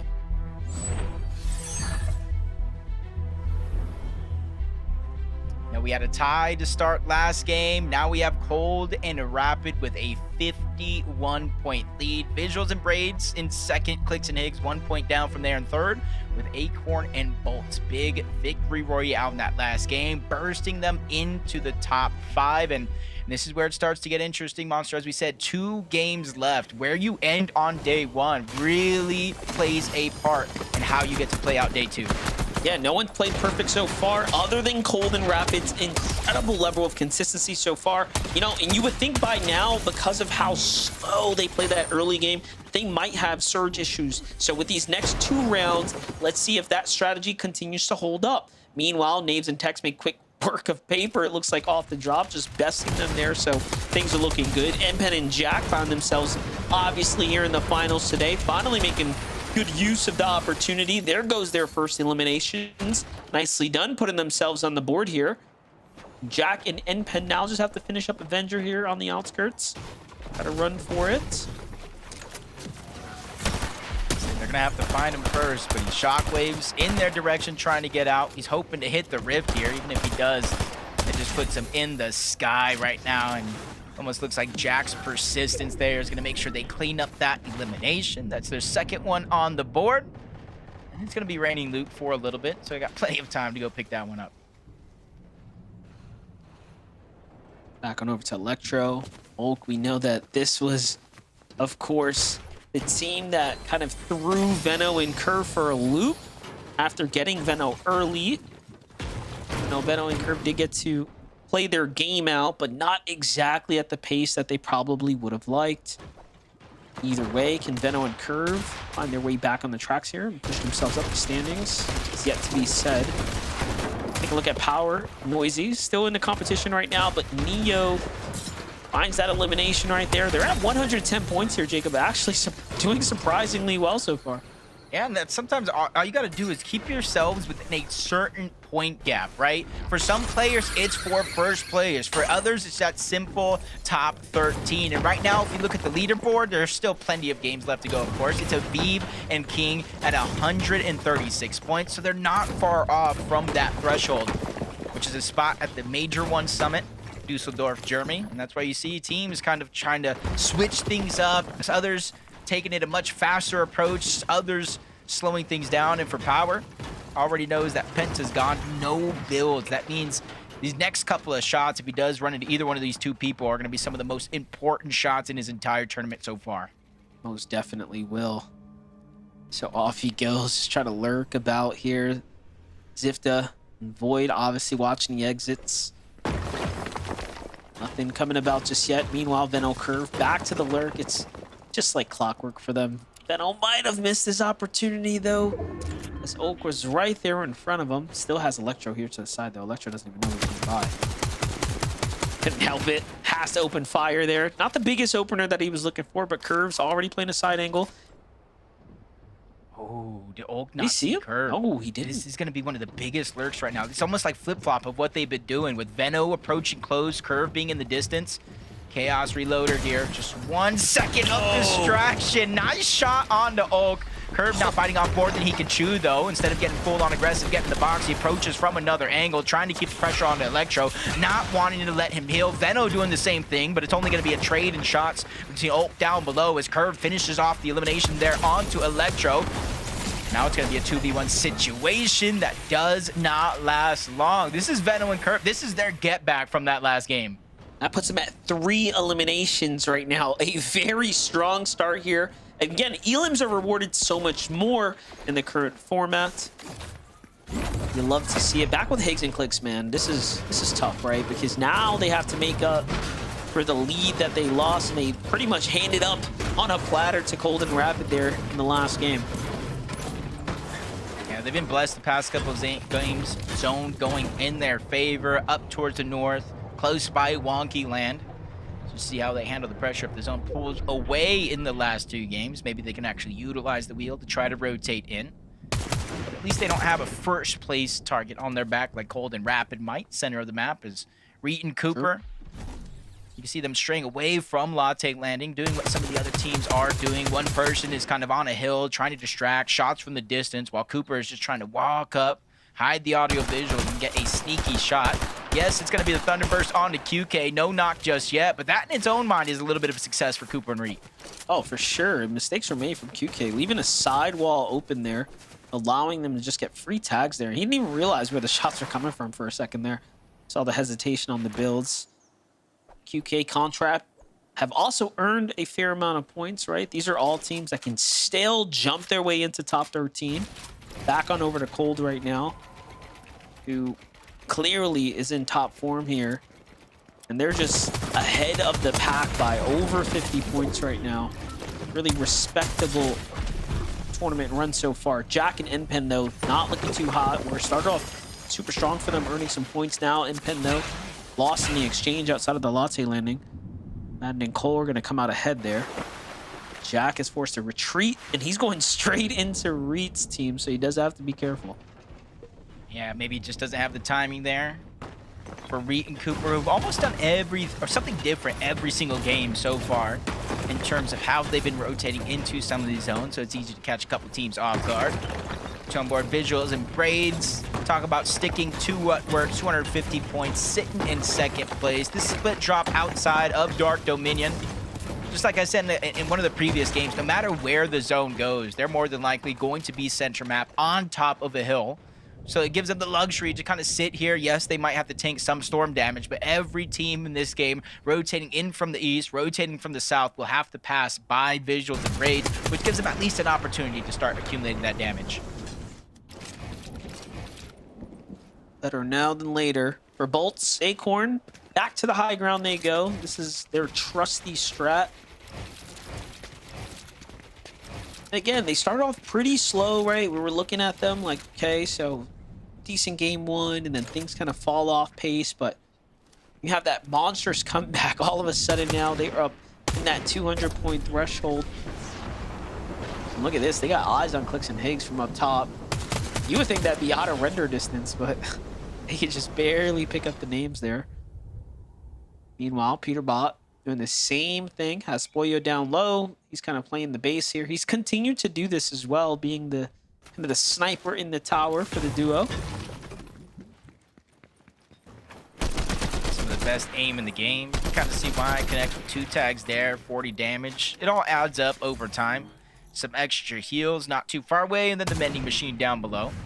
And with the zone pulling in their favor, Monster for Peterbot and Poyo, they have options to rotate. They can shockwave, they can walk it in, or simply hit that rift that's not too far off next to them. They're going to have kind of pick of the litter, essentially, about where they actually want to end up after this next zone. Back on over Threats and Veers. Highlight here. Catching a free Elim onto Muss out the sky there. Liquid in the distance, too. Meanwhile, Minish, Javi here. Based out, camped out right now. 152 points. So far on pace to send themselves to another LAN event here. For Javi, it'd be his first. Exciting times. But look at this, Jacob. Threats and Veer just trying to finish what they started over here. Rightfully so. You know, you get that one elimination. Yeah, you can rotate the zone, let him reboot. Maybe you can go ahead and try to attack that later. They just don't want to get beamed for free trying to rotate on out. They create some distance. Now they start using the shockwave, so Threats and Veer continue on with the rest of their game, which gives hope for Liquid to try to get his teammate back in. Hopefully they have some gold. There is a free mending machine or some scraps all around they can try to access. Only time will tell, though, how well they're able to make this game count with only 2 left. What? Curvin. Look at their Elims. What? What's going on? Okay, so we got Electro Oak. Maybe Tyler Chance. They got a little. What? I'm not gonna say what went wrong, but like what went right for Venno and Curve since the last time we saw them. And honestly, depending on how much damage they take, they might not have to worry about Surge for the rest of this game. Yeah, that's crazy. 6 eliminations. Obviously, I'm more impressed by the amount of points they've managed to earn after coming up short last game. So they're on their way back up to the top. Meanwhile, QK Contract, just a sleeper duo so far as you know, how well they've been able to play for what it's worth, right? This is their first time in this level of competition, going against this level of competition, and they seem to be holding their weight just fine. I like them not overstaying their welcome, knowing they're going to have to rotate on out. I wouldn't say the farthest pull by any means, but it is going to start getting more and more drastic as more and more teams crowd that edge of the zone. You already see a few in their path, so I don't think they're going to be leaving the zone itself anytime soon, maybe rotating towards the north. You see another team in the mini-map towards the outskirts trying to do just that. Maybe trying to utilize the latte landing launch pad, but that one's still locked down by Ree and Cooper on this side of the map. Even with them having rotated in just yet, it's almost no worry when they finally make that play. Cooper, Ree have the nice high ground here as well, but the zone is already pushing them out. Gonna say really not many opportunities to find teams either. You can see the remnants of other bases and whatnot. They were probably hoping to see a little bit more activity rotating through here, but might just be a wrong decision for them. Meanwhile, Carillion and Jargo set up the ambush here. Find Aloe rotating behind what looked to be an abandoned base, but no sir, had this duo still sitting in it.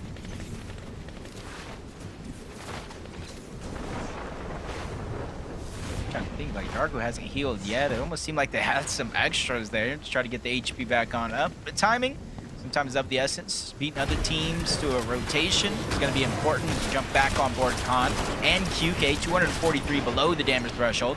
You're going to see why they're getting aggressive in this moment outside of zone. It's Listen on the other side. Even if they get the full damage from Listen, there's a chance they're still below the damage threshold here. So depending on how long this fight continues to go, how much Listen actually heals, they're still going to be in a tough spot. But at least they're trying to take it while they can. Continue to close off any exits, take control of the pieces, spotted out Listen again, and instantly going right to the top of those builds. First and second shot is going to connect for Khan, but as I said, still below the damage threshold. Yeah, nice clean elimination there, but they definitely need more damage here. Carillion in the distance there, kind of listening to the fight go down. Meanwhile, Muzz and Sphinx have built their own additional layer straight across the fortress's edge. This is the first time we've seen an endgame position up here, and look at this. It's going to pull right on top of them for the 50-50. It's a perfect spot to be in. 244 above, not too bad. I think they'll be probably just fine, so long as they don't do anything too rash here. This is actually a really good spot for Sphinx and Muzz to be in. Especially rotating in early on towards their west. There is going to be the rift. It's out of zone for now, but depending on where the zone continues to pull, you can see a rift in the end game, creating some unique strategies. We go on over to Clicks and Higgs. You see them chopping their tower out just so they can do the long one. You see them attaching on over. They're going to glide their way in. Peterbot and Boyo waiting for the moment to try to get some tags out of the sky. And then they can easily just mimic that same rotation. Choice is definitely theirs because they can go ahead and do it on foot as well. But for now, it just seems like they want to make the fast and easy glide into the zone. Yeah, definitely, but lucky for Clicks and Higgs, the way they set it up, it sends them so far up, they do end up getting out of that render distance there. Peterbot, Boyo now are going to send themselves straight into the new zone. We'll see where they end up landing. The fact that they're on this same kind of warpath here means they might just end up colliding here shortly. Keep close tabs on them. Jumping in with Encrypted and HQ again. Another team we haven't quite got to see much of their journey. However, they have been very much competitive here on the standings. 138 points here is nothing to be upset about this late into the tournament here. Game 5 right now is in front of us. 98 below though, Jacob. They're hoping to find teams rotating out from outside the zone, but there's no one in sight. They are quite literally the last ones on the edge here. And this is where the mind games start to play, because you saw the leaderboard when it pops up. They are the line in terms of top 13 going to the Major 1 Summit. They are the team currently to beat. So going down here, especially with one game left and a whole day tomorrow, leave you with a bunch of regrets in the back of your mind. See multiple teams rotating in. Yep, Peterbot Boyle below the damage threshold monster. Yeah, I saw that lightning come down as soon as we were panning over. 42 below now. Couple tags get put in there, but Peterbot and Boyo have a lot to deal with right now. Pressure's on, not only for them not being as comfortable as they normally are this late into a tournament run, but also now having to deal with the surge already, though, you saw there, Clicks, Higgs to the south, other teams in between them. Great tags here putting onto the solo player in front of him. Power has to deal with that too. He doesn't get a shot off though, so it's going to be pure positive for them. But tags coming in from top. Someone might have jumped into the box. I thought for a second there, even Peterbot shot his own teammate, not sure of what was going on. And the surge is just a lot to deal with now. Here comes another lobby focus. But luckily, they get just enough here onto Raven and CDZ to keep them above the surge. It's not for long though. Yeah, it's like a miracle right now, one after the next. You don't necessarily hear that someone's taking these ticks of Storm Surge Monster, but you hear the shields getting cracked when it does that much damage. I think teams all around them getting a huge signal here of what's going down. They're just trying to take part, make their jobs that much harder here in terms of survival, but they're constantly on the lookout. Peterbot and Toyo connect with a few shots, yes, barely above 29. They're going to increase that just a little bit, 69 above the damage threshold. It's not a feeling of safety here, but for them, exactly that. We're going into the next zone. It's a moment of fresh air, but instantly the wind gets sucked out of their lungs here as they fall 60 below yet again. Well, for a team like this, that's all you need, right? Just a little moment here, and they do have some heals to work with, but the clock is ticking. 30 seconds remaining. Duo's right up above them. Into the box, Boyo goes. He hits one monster's tag, gets the knock, and Peterbot's here to back him up. The zone does the rest, and just like that, 2 more elims, and they are safe for now. Big heals to be found as well. Now the Chug only has 40 in it, but that is plenty considering where they just left off from. Meanwhile, we pan over to the other side. Visual Braid still in the running. Clicks and Higgs there in the distance too. Much different story for our second and third place leaders here. 99 above for them, so things are just on pace, but the pressure is starting to slow creep here. But look at this, Clicks and Higgs might be going for another high ground positioning.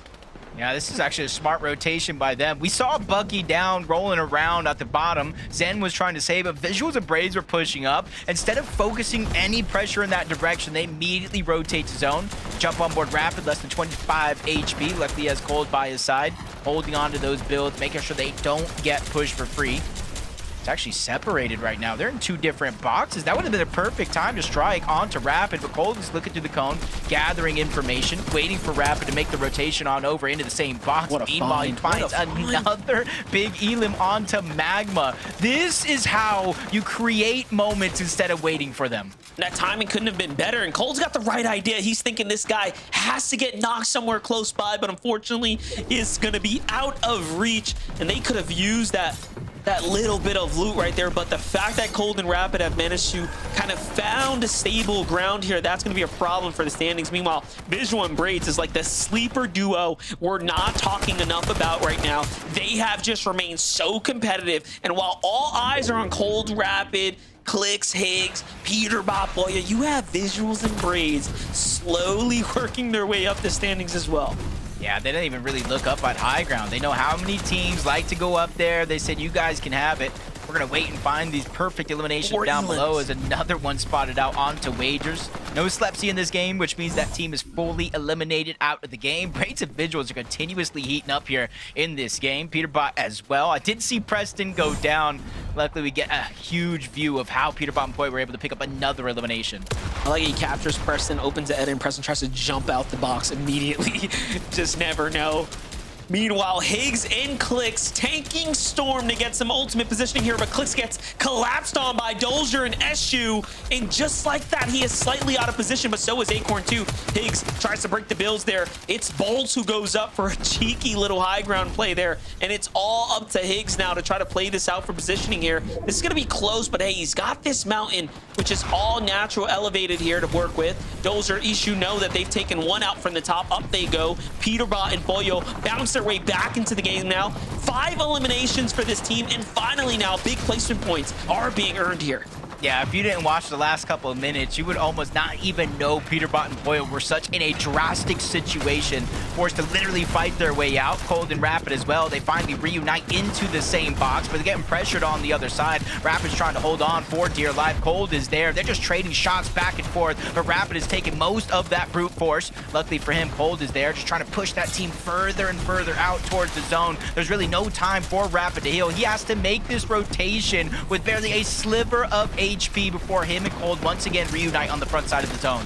Cold is just playing so well. He is taking like no damage while all this is happening. Meanwhile, Peterbot and Foya, if you blink, you missed it. They went up for high ground. They contest the team. They take down Dozer and Eshu. Eshu's already knocked here. Peterbot now shockwaves down to connect with his teammate, and they are on high ground looking to make up for lost time. 7 eliminations and going. Meanwhile, Cold continuing to find elims as well. It's all a runaway train, though, if you are Rapid and Cold here.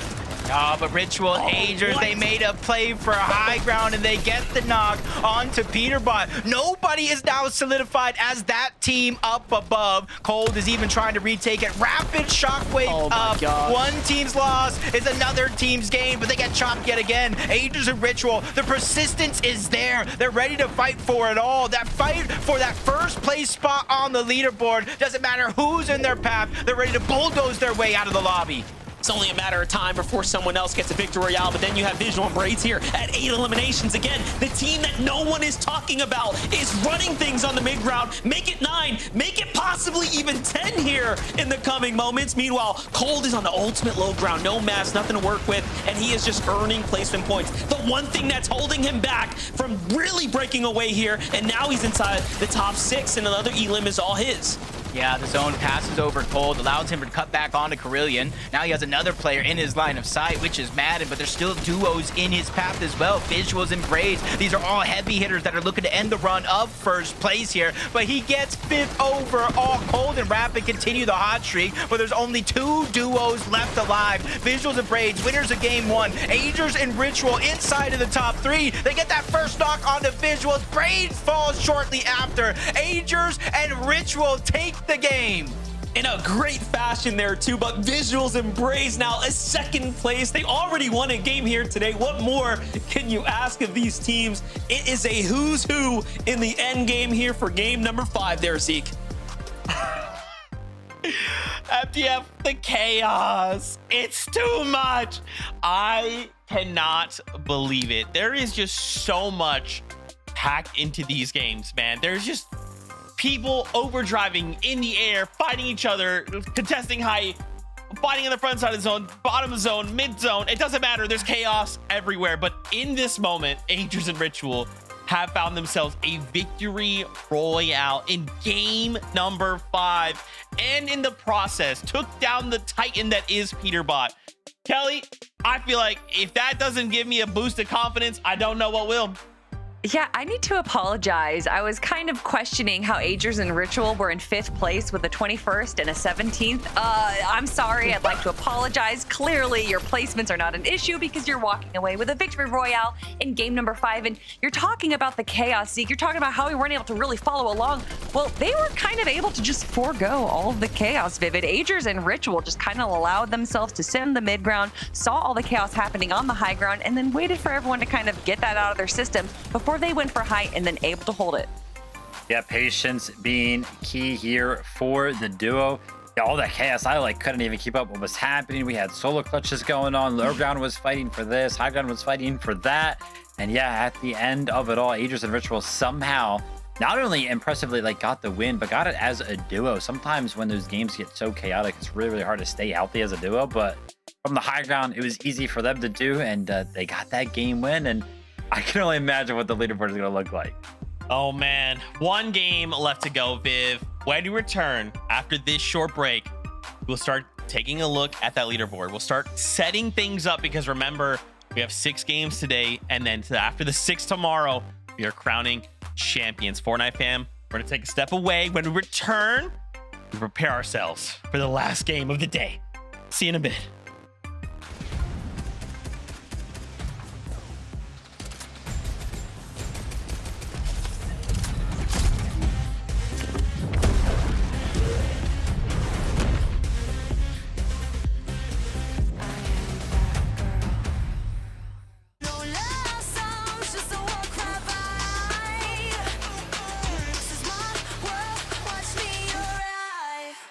Watch me arrive. Watch me arrive. Watch me arrive. 2 teammates have his back. There's Nash. Gets the drop on Marius. Stays alive. They're targeting up Vanya. 3v1.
got healed.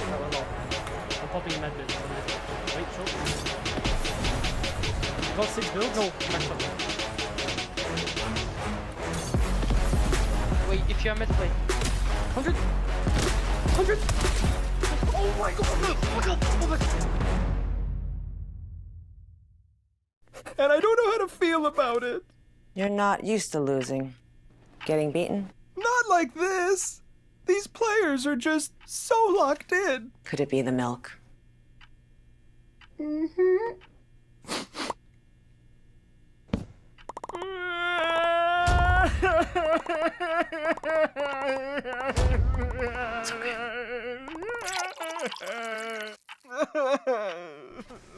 Stay there.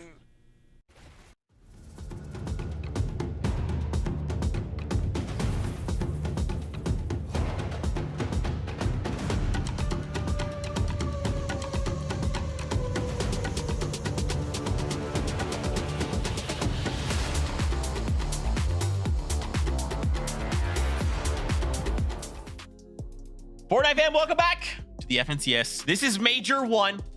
This is day 1. Kelly, don't laugh. I'm panicking. I'm stressing.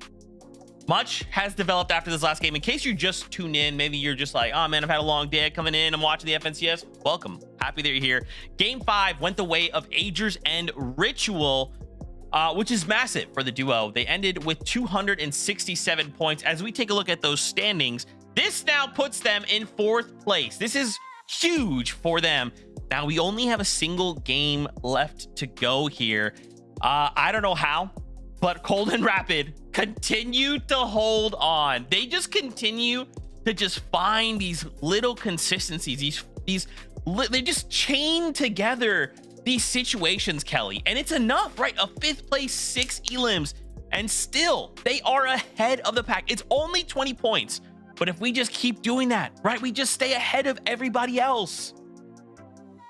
No, you keep saying, I don't know how, and then you explain exactly how. They're constantly making it into the end game. They haven't placed below 8th. They have 30 eliminations, which is more than anyone else in the lobby right now. Cold and Rapid are completely locked in, and this is exactly what I wanted to see at the end of day 1. We can talk about all the other teams right now. There's so many narratives to go on, but to see Cold and Rapid, a team that, for whatever reason, people, I say for whatever reason, it's because Cold, for whatever reason, doesn't play Fortnite all the time. And you got to wonder, if he did play as much Fortnite as some of these other players, like a Peterbot or a Clicks, just how much even better he would be, Vivid.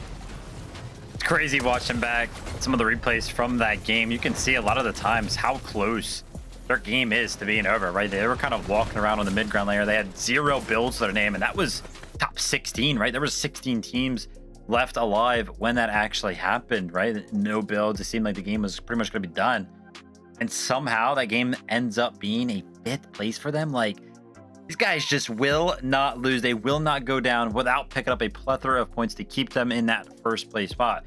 Now they are in 1st place, but hot on their heels right now. Visuals and Braids, they did close the gap that game for sure. Visual and Braids picked up a 2nd place with 10 eliminations, which, I mean, dude, that is huge. As you can see, I mean, yeah, they're winning out on the placement points right now. Those eliminations is probably all of the difference between them in 1st place right now. I mean, Visuals and Braids is, again, we talked about it at the last year. They were constantly getting 4th place in 2 different majors when they played with Diminished. And before we went live, Jacob PR said that they are the best duo that we never talk about. For whatever reason, they only lock in when it comes to the grand finals. But when they do it big, and they're always in the top 5. They're always beating out some of the bigger teams that we talk about. So I would love to give them the flowers that they deserve. And finally, by being in 2nd place after or towards the end of day 1, they're just grabbing the flowers themselves and saying, look what we can do. It's scary, right? If Cold and Rapid make one of those little mistakes we've kind of been talking about, you know, Visual and Braids, they're ready to capitalize. They really are. It's got me questioning, guys. Like, obviously we make the joke like Cold doesn't play the game. What if, conspiracy theory, I'm going to break out my own board here. What if Cold has a secret account we don't know about and he's playing Fortnite all the time? Think about it. Think about it. Let's go back to those. Hot. Sorry. Let's go back to the standings. Kelly, don't make me laugh on broadcast. Let's go back to the standings. We got to talk about Clicks and Higgs, Peterbot and Poyo. their battle continues, man, for like a while. Clicks and Higgs were like, they were pulled away. But look at this. We're just separated by 10 points.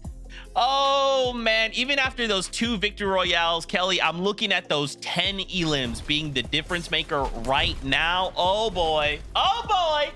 Well, this is the moment right now that we can see the misstep from Clicks and Higgs. We know that they love to take an early high ground, and they saw zone holding towards this mountain, and so they kind of thought, let's get an early aggression onto this high ground. We're going to claim it, but they stayed in Storm just a little too long, taking a little bit too much damage that Higgs and Clicks were not able to recover from Vivid.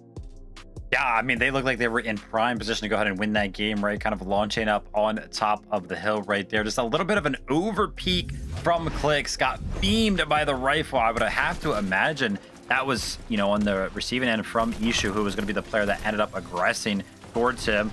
So Clicks and Higgs, yes, 234 points in 5th place. Right behind them, like we talked about, Peterbot and Pollo, 6th place, 224 points.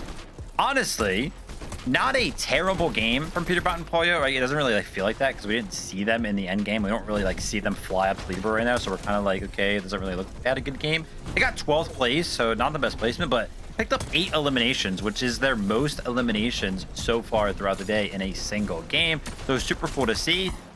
Really liked the high ground play from them, by the way, because as you can see, the elevation changes that were kind of happening over here amongst the natural terrain allowed it so an overdrive grenade combined with a mist actually allowed them to float up to like perfect height to take the fight up there. So super cool to kind of see them make a good play like that. I think ultimately another team ended up getting the best of them. Yeah, that was Ritual and Aegis who went up. And I swear, Kelly, we kind of talked about it. These fights that keep happening up in the sky, it's so wild to me. Is there no other better play to make in those scenarios?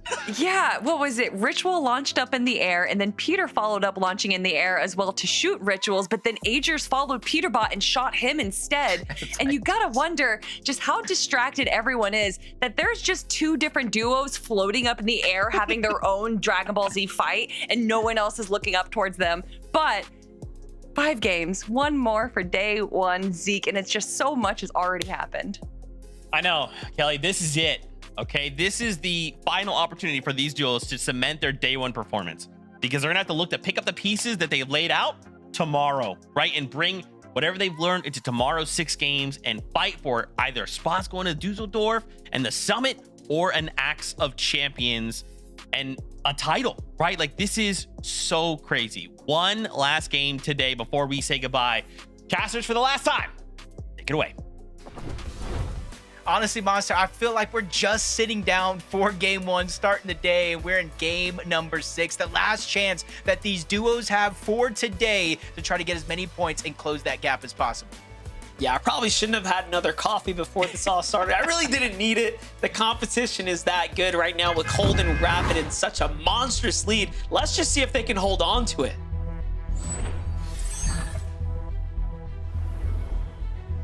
It might be too early to start making a little prediction. Who's landing on who's ready to take it by force.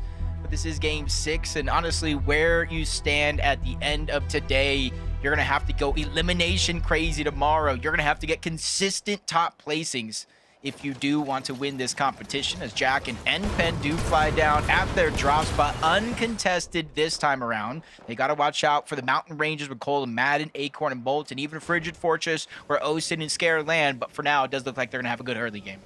Still can't believe Paper's trying to 50-50 this weapon here, considering he fell off the mountain before, but this time he does win the exchange there. He is up 1. He's got full control here. Other fights happening in the feed.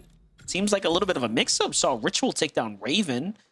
Wonder if that's because he put boots on the ground first and took him out the sky. We'll end up getting some updates there shortly. Jumping in with Cold and Rapid, though. I mean, Jacob, talk to me, dude. What do you think needs to happen in order for the Kings of Dark Dominion to fall?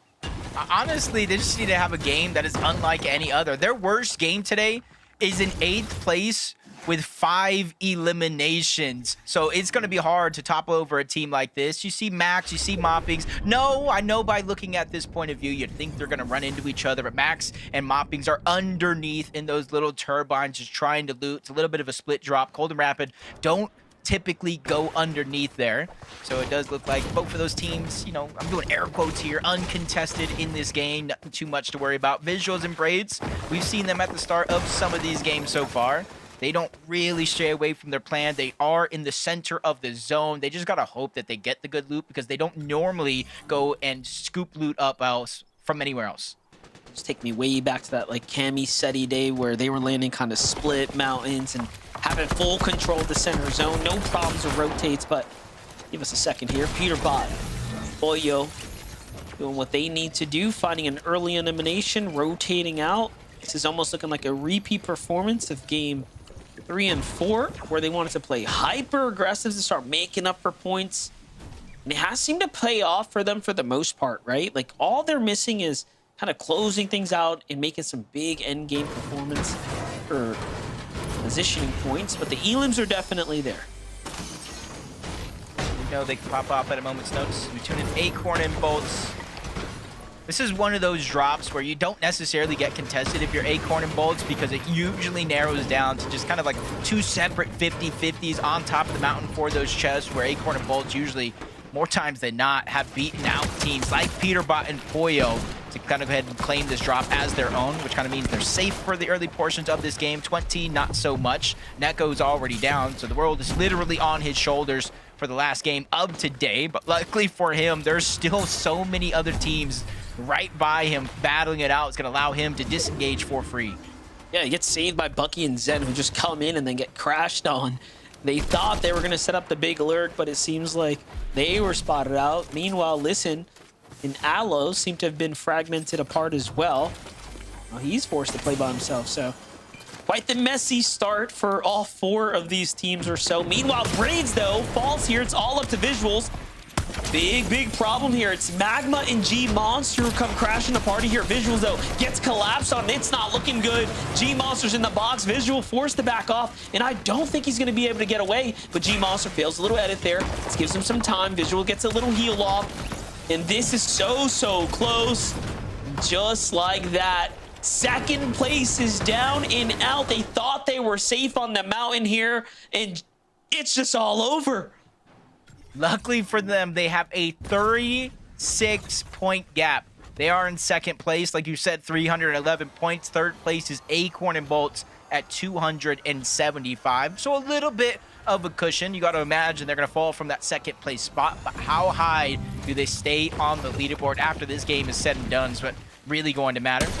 Start bot reviewing a little bit early as Peterbot and Poyo continues their rampage, returning back to Squibbly Shores for Mafia and the Tick. This is where they went to try to get that reboot off. Maybe they're going to pick somewhere better because they just get eliminated yet again. The Tick is literally going to be left by himself. Not sure exactly where he's at, but he has to be close by because the reboot just went off.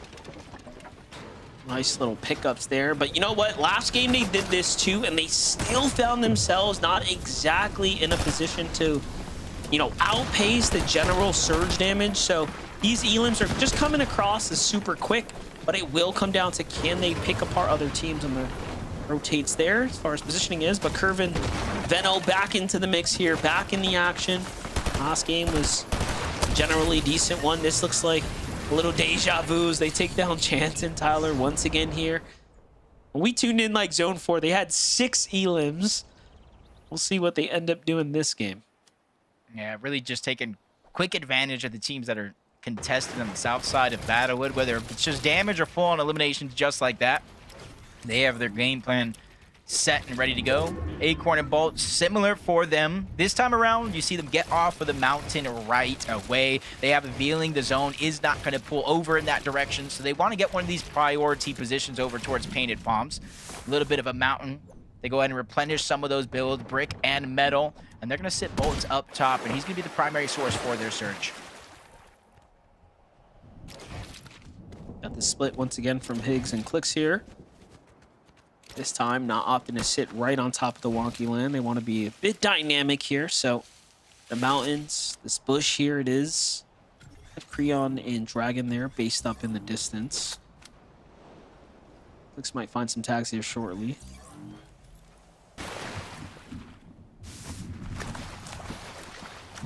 Takes a bait right there. One of them in the bush. He knows Higgs is going to be able to watch his back. Gotta make sure Clicks doesn't get lurked on for free, and vice versa. Trying Threats and Fear. Riptide, uncontested. They've been able to get the Mythic more times than not. Just having to put it to use, 220 points. They're in contention of that top 13 spot. About 114 points away from first place as well. So one good game here to close out the day for a good chunk of the teams.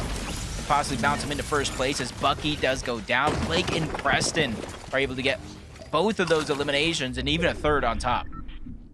It's a very nice set of points right there.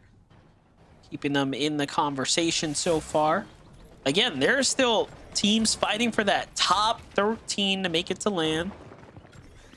Jacob, you want to take a glance at what's the threshold, just so we can continue to kind of bake that into the story here, because I know we're looking at obviously who's in the championship race, but remember, there's so much more on the line for this first majors. Yeah, right now it's at 158 points, and that's being held by Slepsy and Wages, barring any eliminations early on in this game, of course. And it just goes to show how close it is, because below them, Scare and Osid, 156. Tyler and Chance, Jargo and Carillion tied at 150. H-Cube and Encrypted at 138. Literally, one elim separates so many teams from the next placement point. A couple of actual placement points throughout the course of this game could really change the role. And last time we saw Threats and Veer, it looking like clean rotations through the zone, but they get spotted out by Curve and Veno, and in an instant they go down. And they were in 7th coming into this game, so that's going to open things up for sure for everyone else below them. Madden, Cole here are one of those teams inside the top 10 that are just trailing behind them. It's quite the jump, too, from 8th and 9th. It's a 20-point jump to get to Threats and Veer, who was at 220 points there. So you can see that because they fall, this standings in general is going to become more and more condensed towards the bottom.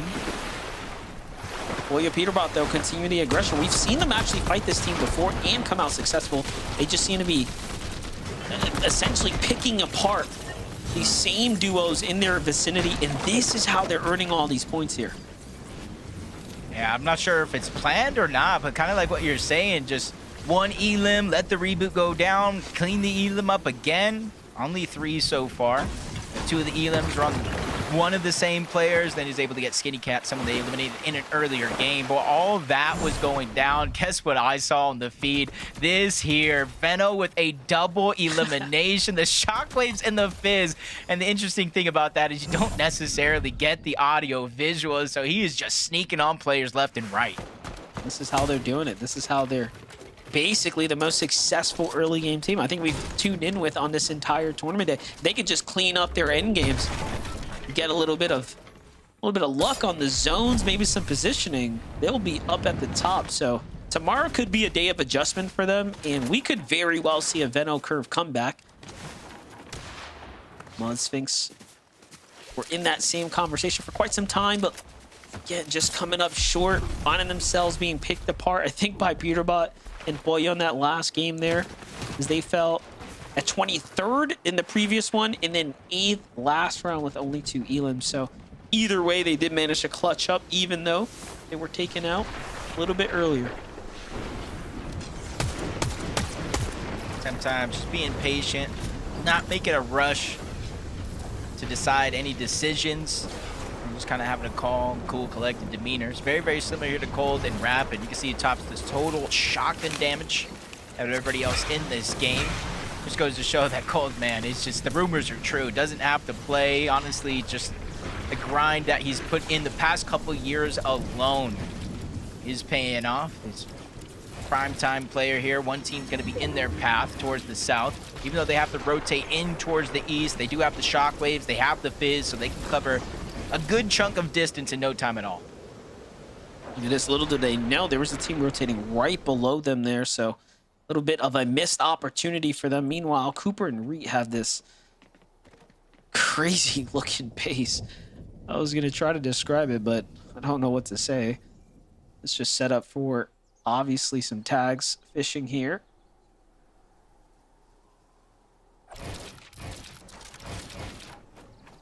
Most of the games, when the zone did pull towards the south, or even the western side, where we went over towards Wonky Land and the mountains, Reed and Cooper kind of made it a priority to rotate rather early on, but this time around, they do got latte landing. If they do need it, they have the launch pad right behind them as well.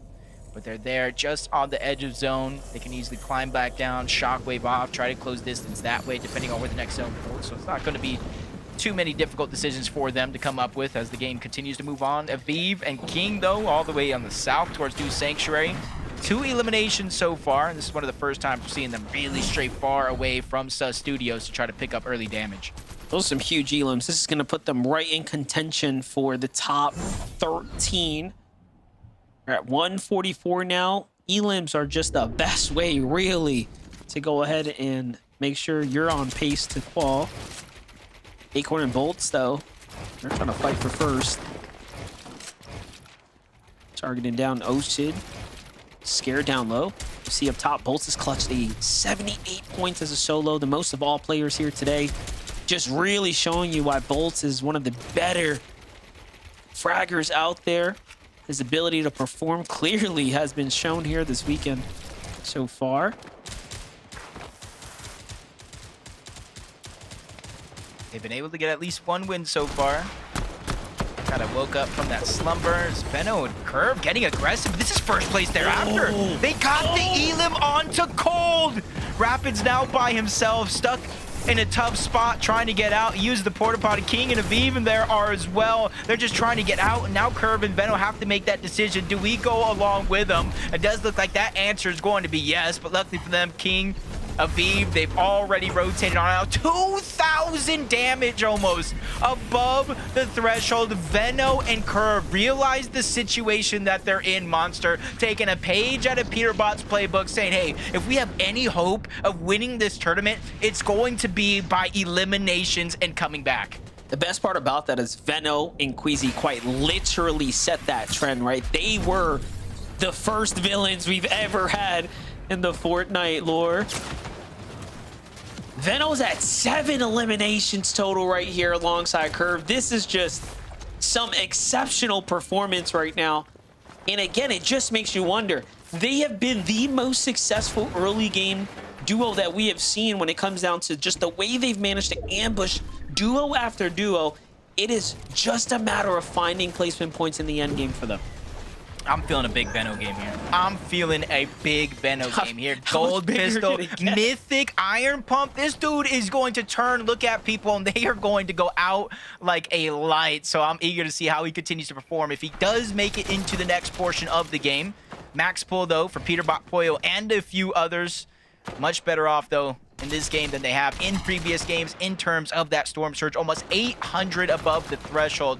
Kind of doing something similar to Curve and Venno, looking around for those eliminations. They've been able to close the fights down pretty quick, not extending them to where they're trading damage back and forth.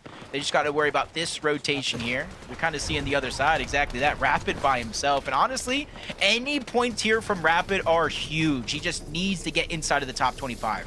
Got to give himself a little bit of cushion to work with here. Now, remember, Visuals and Breeds is down as well in second place. So first and second go down.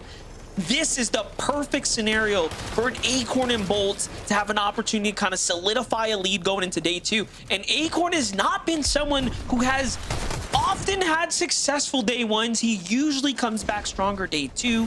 And although he's won major 1 for the last 3 years consecutively, it has not been easy performances, no easy walkaway, no runaway performances. It has come down to strong day 2 kind of cleanups in his performance. So this is by far the best we've seen so far.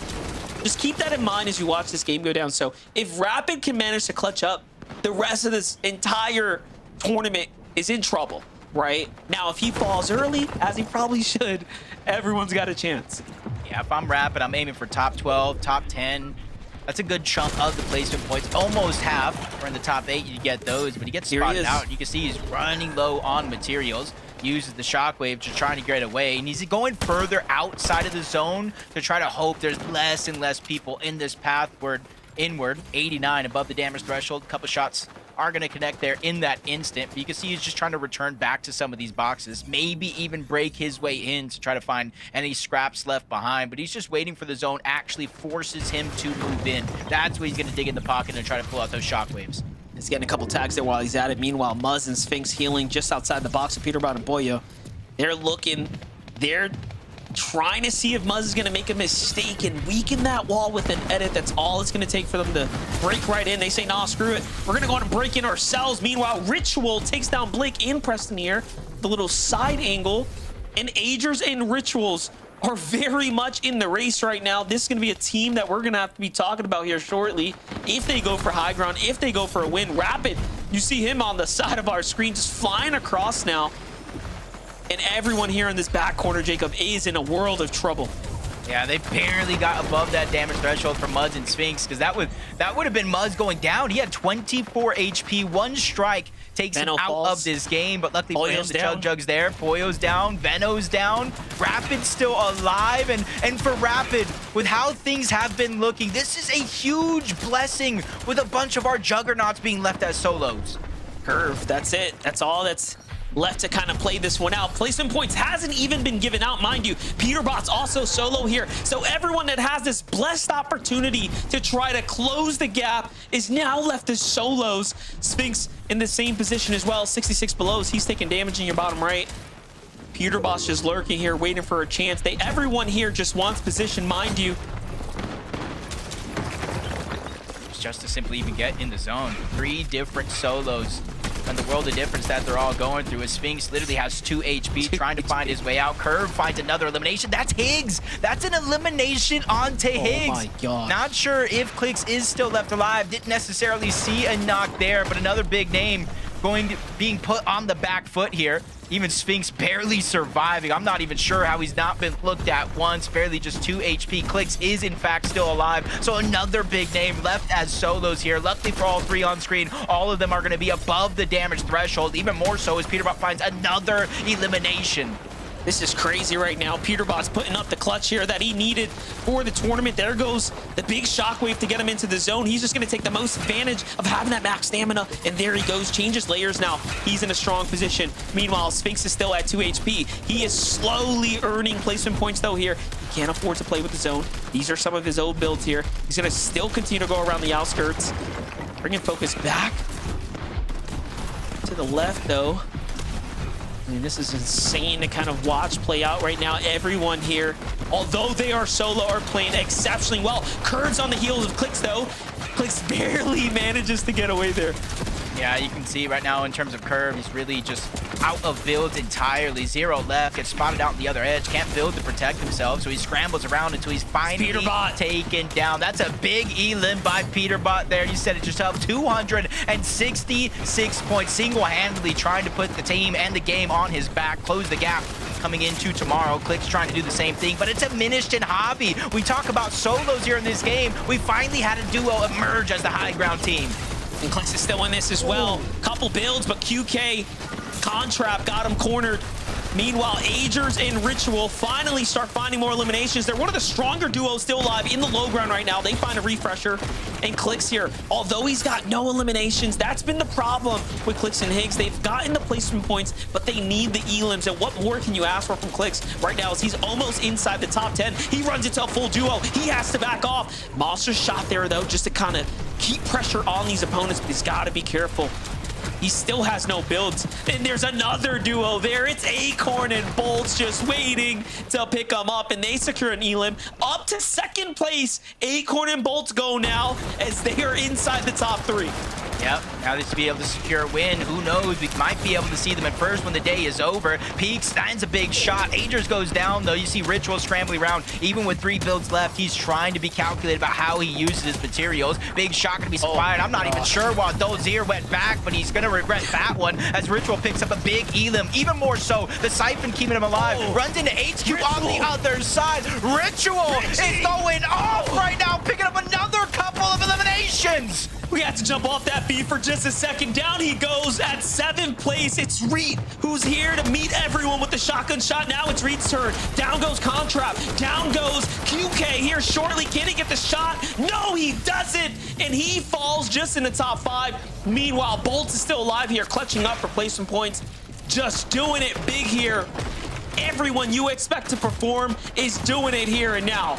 Yep, 2 solos left alive, 2 duos. I'm an up and They're taking the charge down below, but they're also taking the focus from that team up above. Bolt's trying to hide the audio visuals, realizing no builds left, can't continue to protect himself. Mythic one pump away, but he goes down, not able to get the max 200. So that leaves Hyman up. Another player as a solo. Salt's going down. Aminish and Javier firing up from above, trying to burn through those materials. Enough does go down. They don't even know where this last player's at, but he's up above trying to catch him off guard. That's QK. There is a moment here, Monster. He gets almost Aminish down. There it goes. The knock is cleaned up. QK! QK! Oh my God! I've never witnessed that in one of the biggest lobbies of our time. 197 points now. He might have just did enough after this weekend is over to send himself to LAN. That is the type of performance we want to see here on the final stage, Zeke.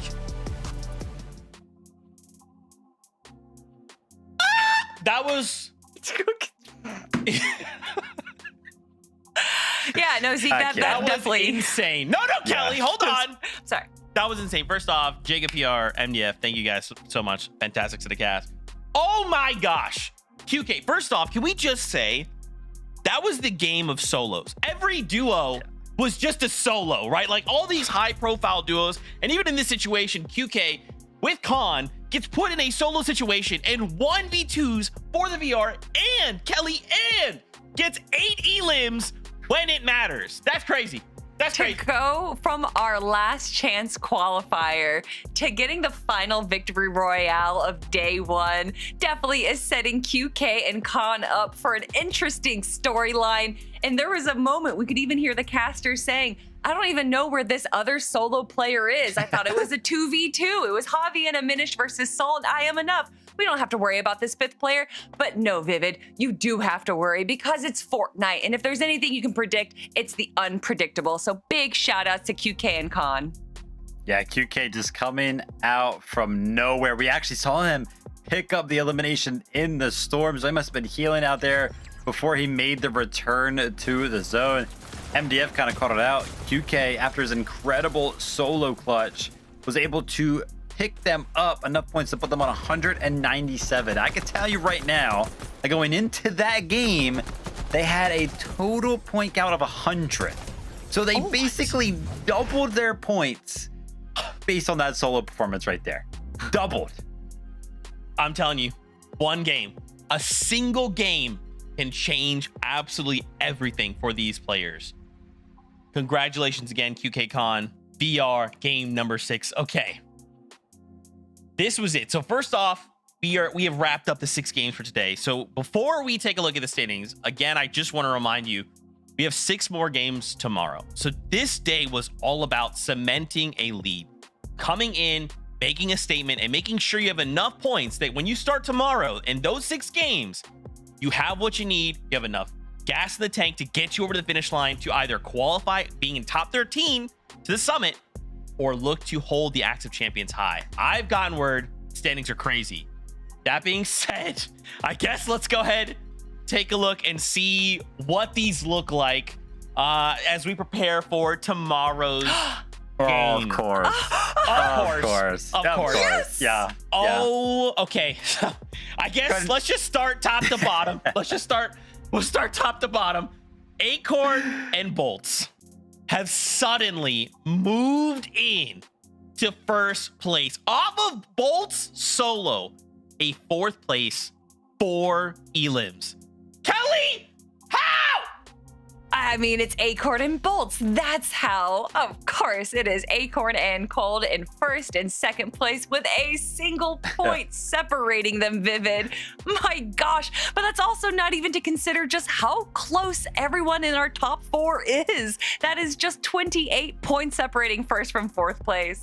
Incredible run here. You know, I can't lie. Acorn and Bullets, they've had, I would consider kind of like a quiet day. Like I don't think anything kind of crazy has happened. I mean, they won game number 4, but you know, it's not like they like popped off like huge amount of eliminations.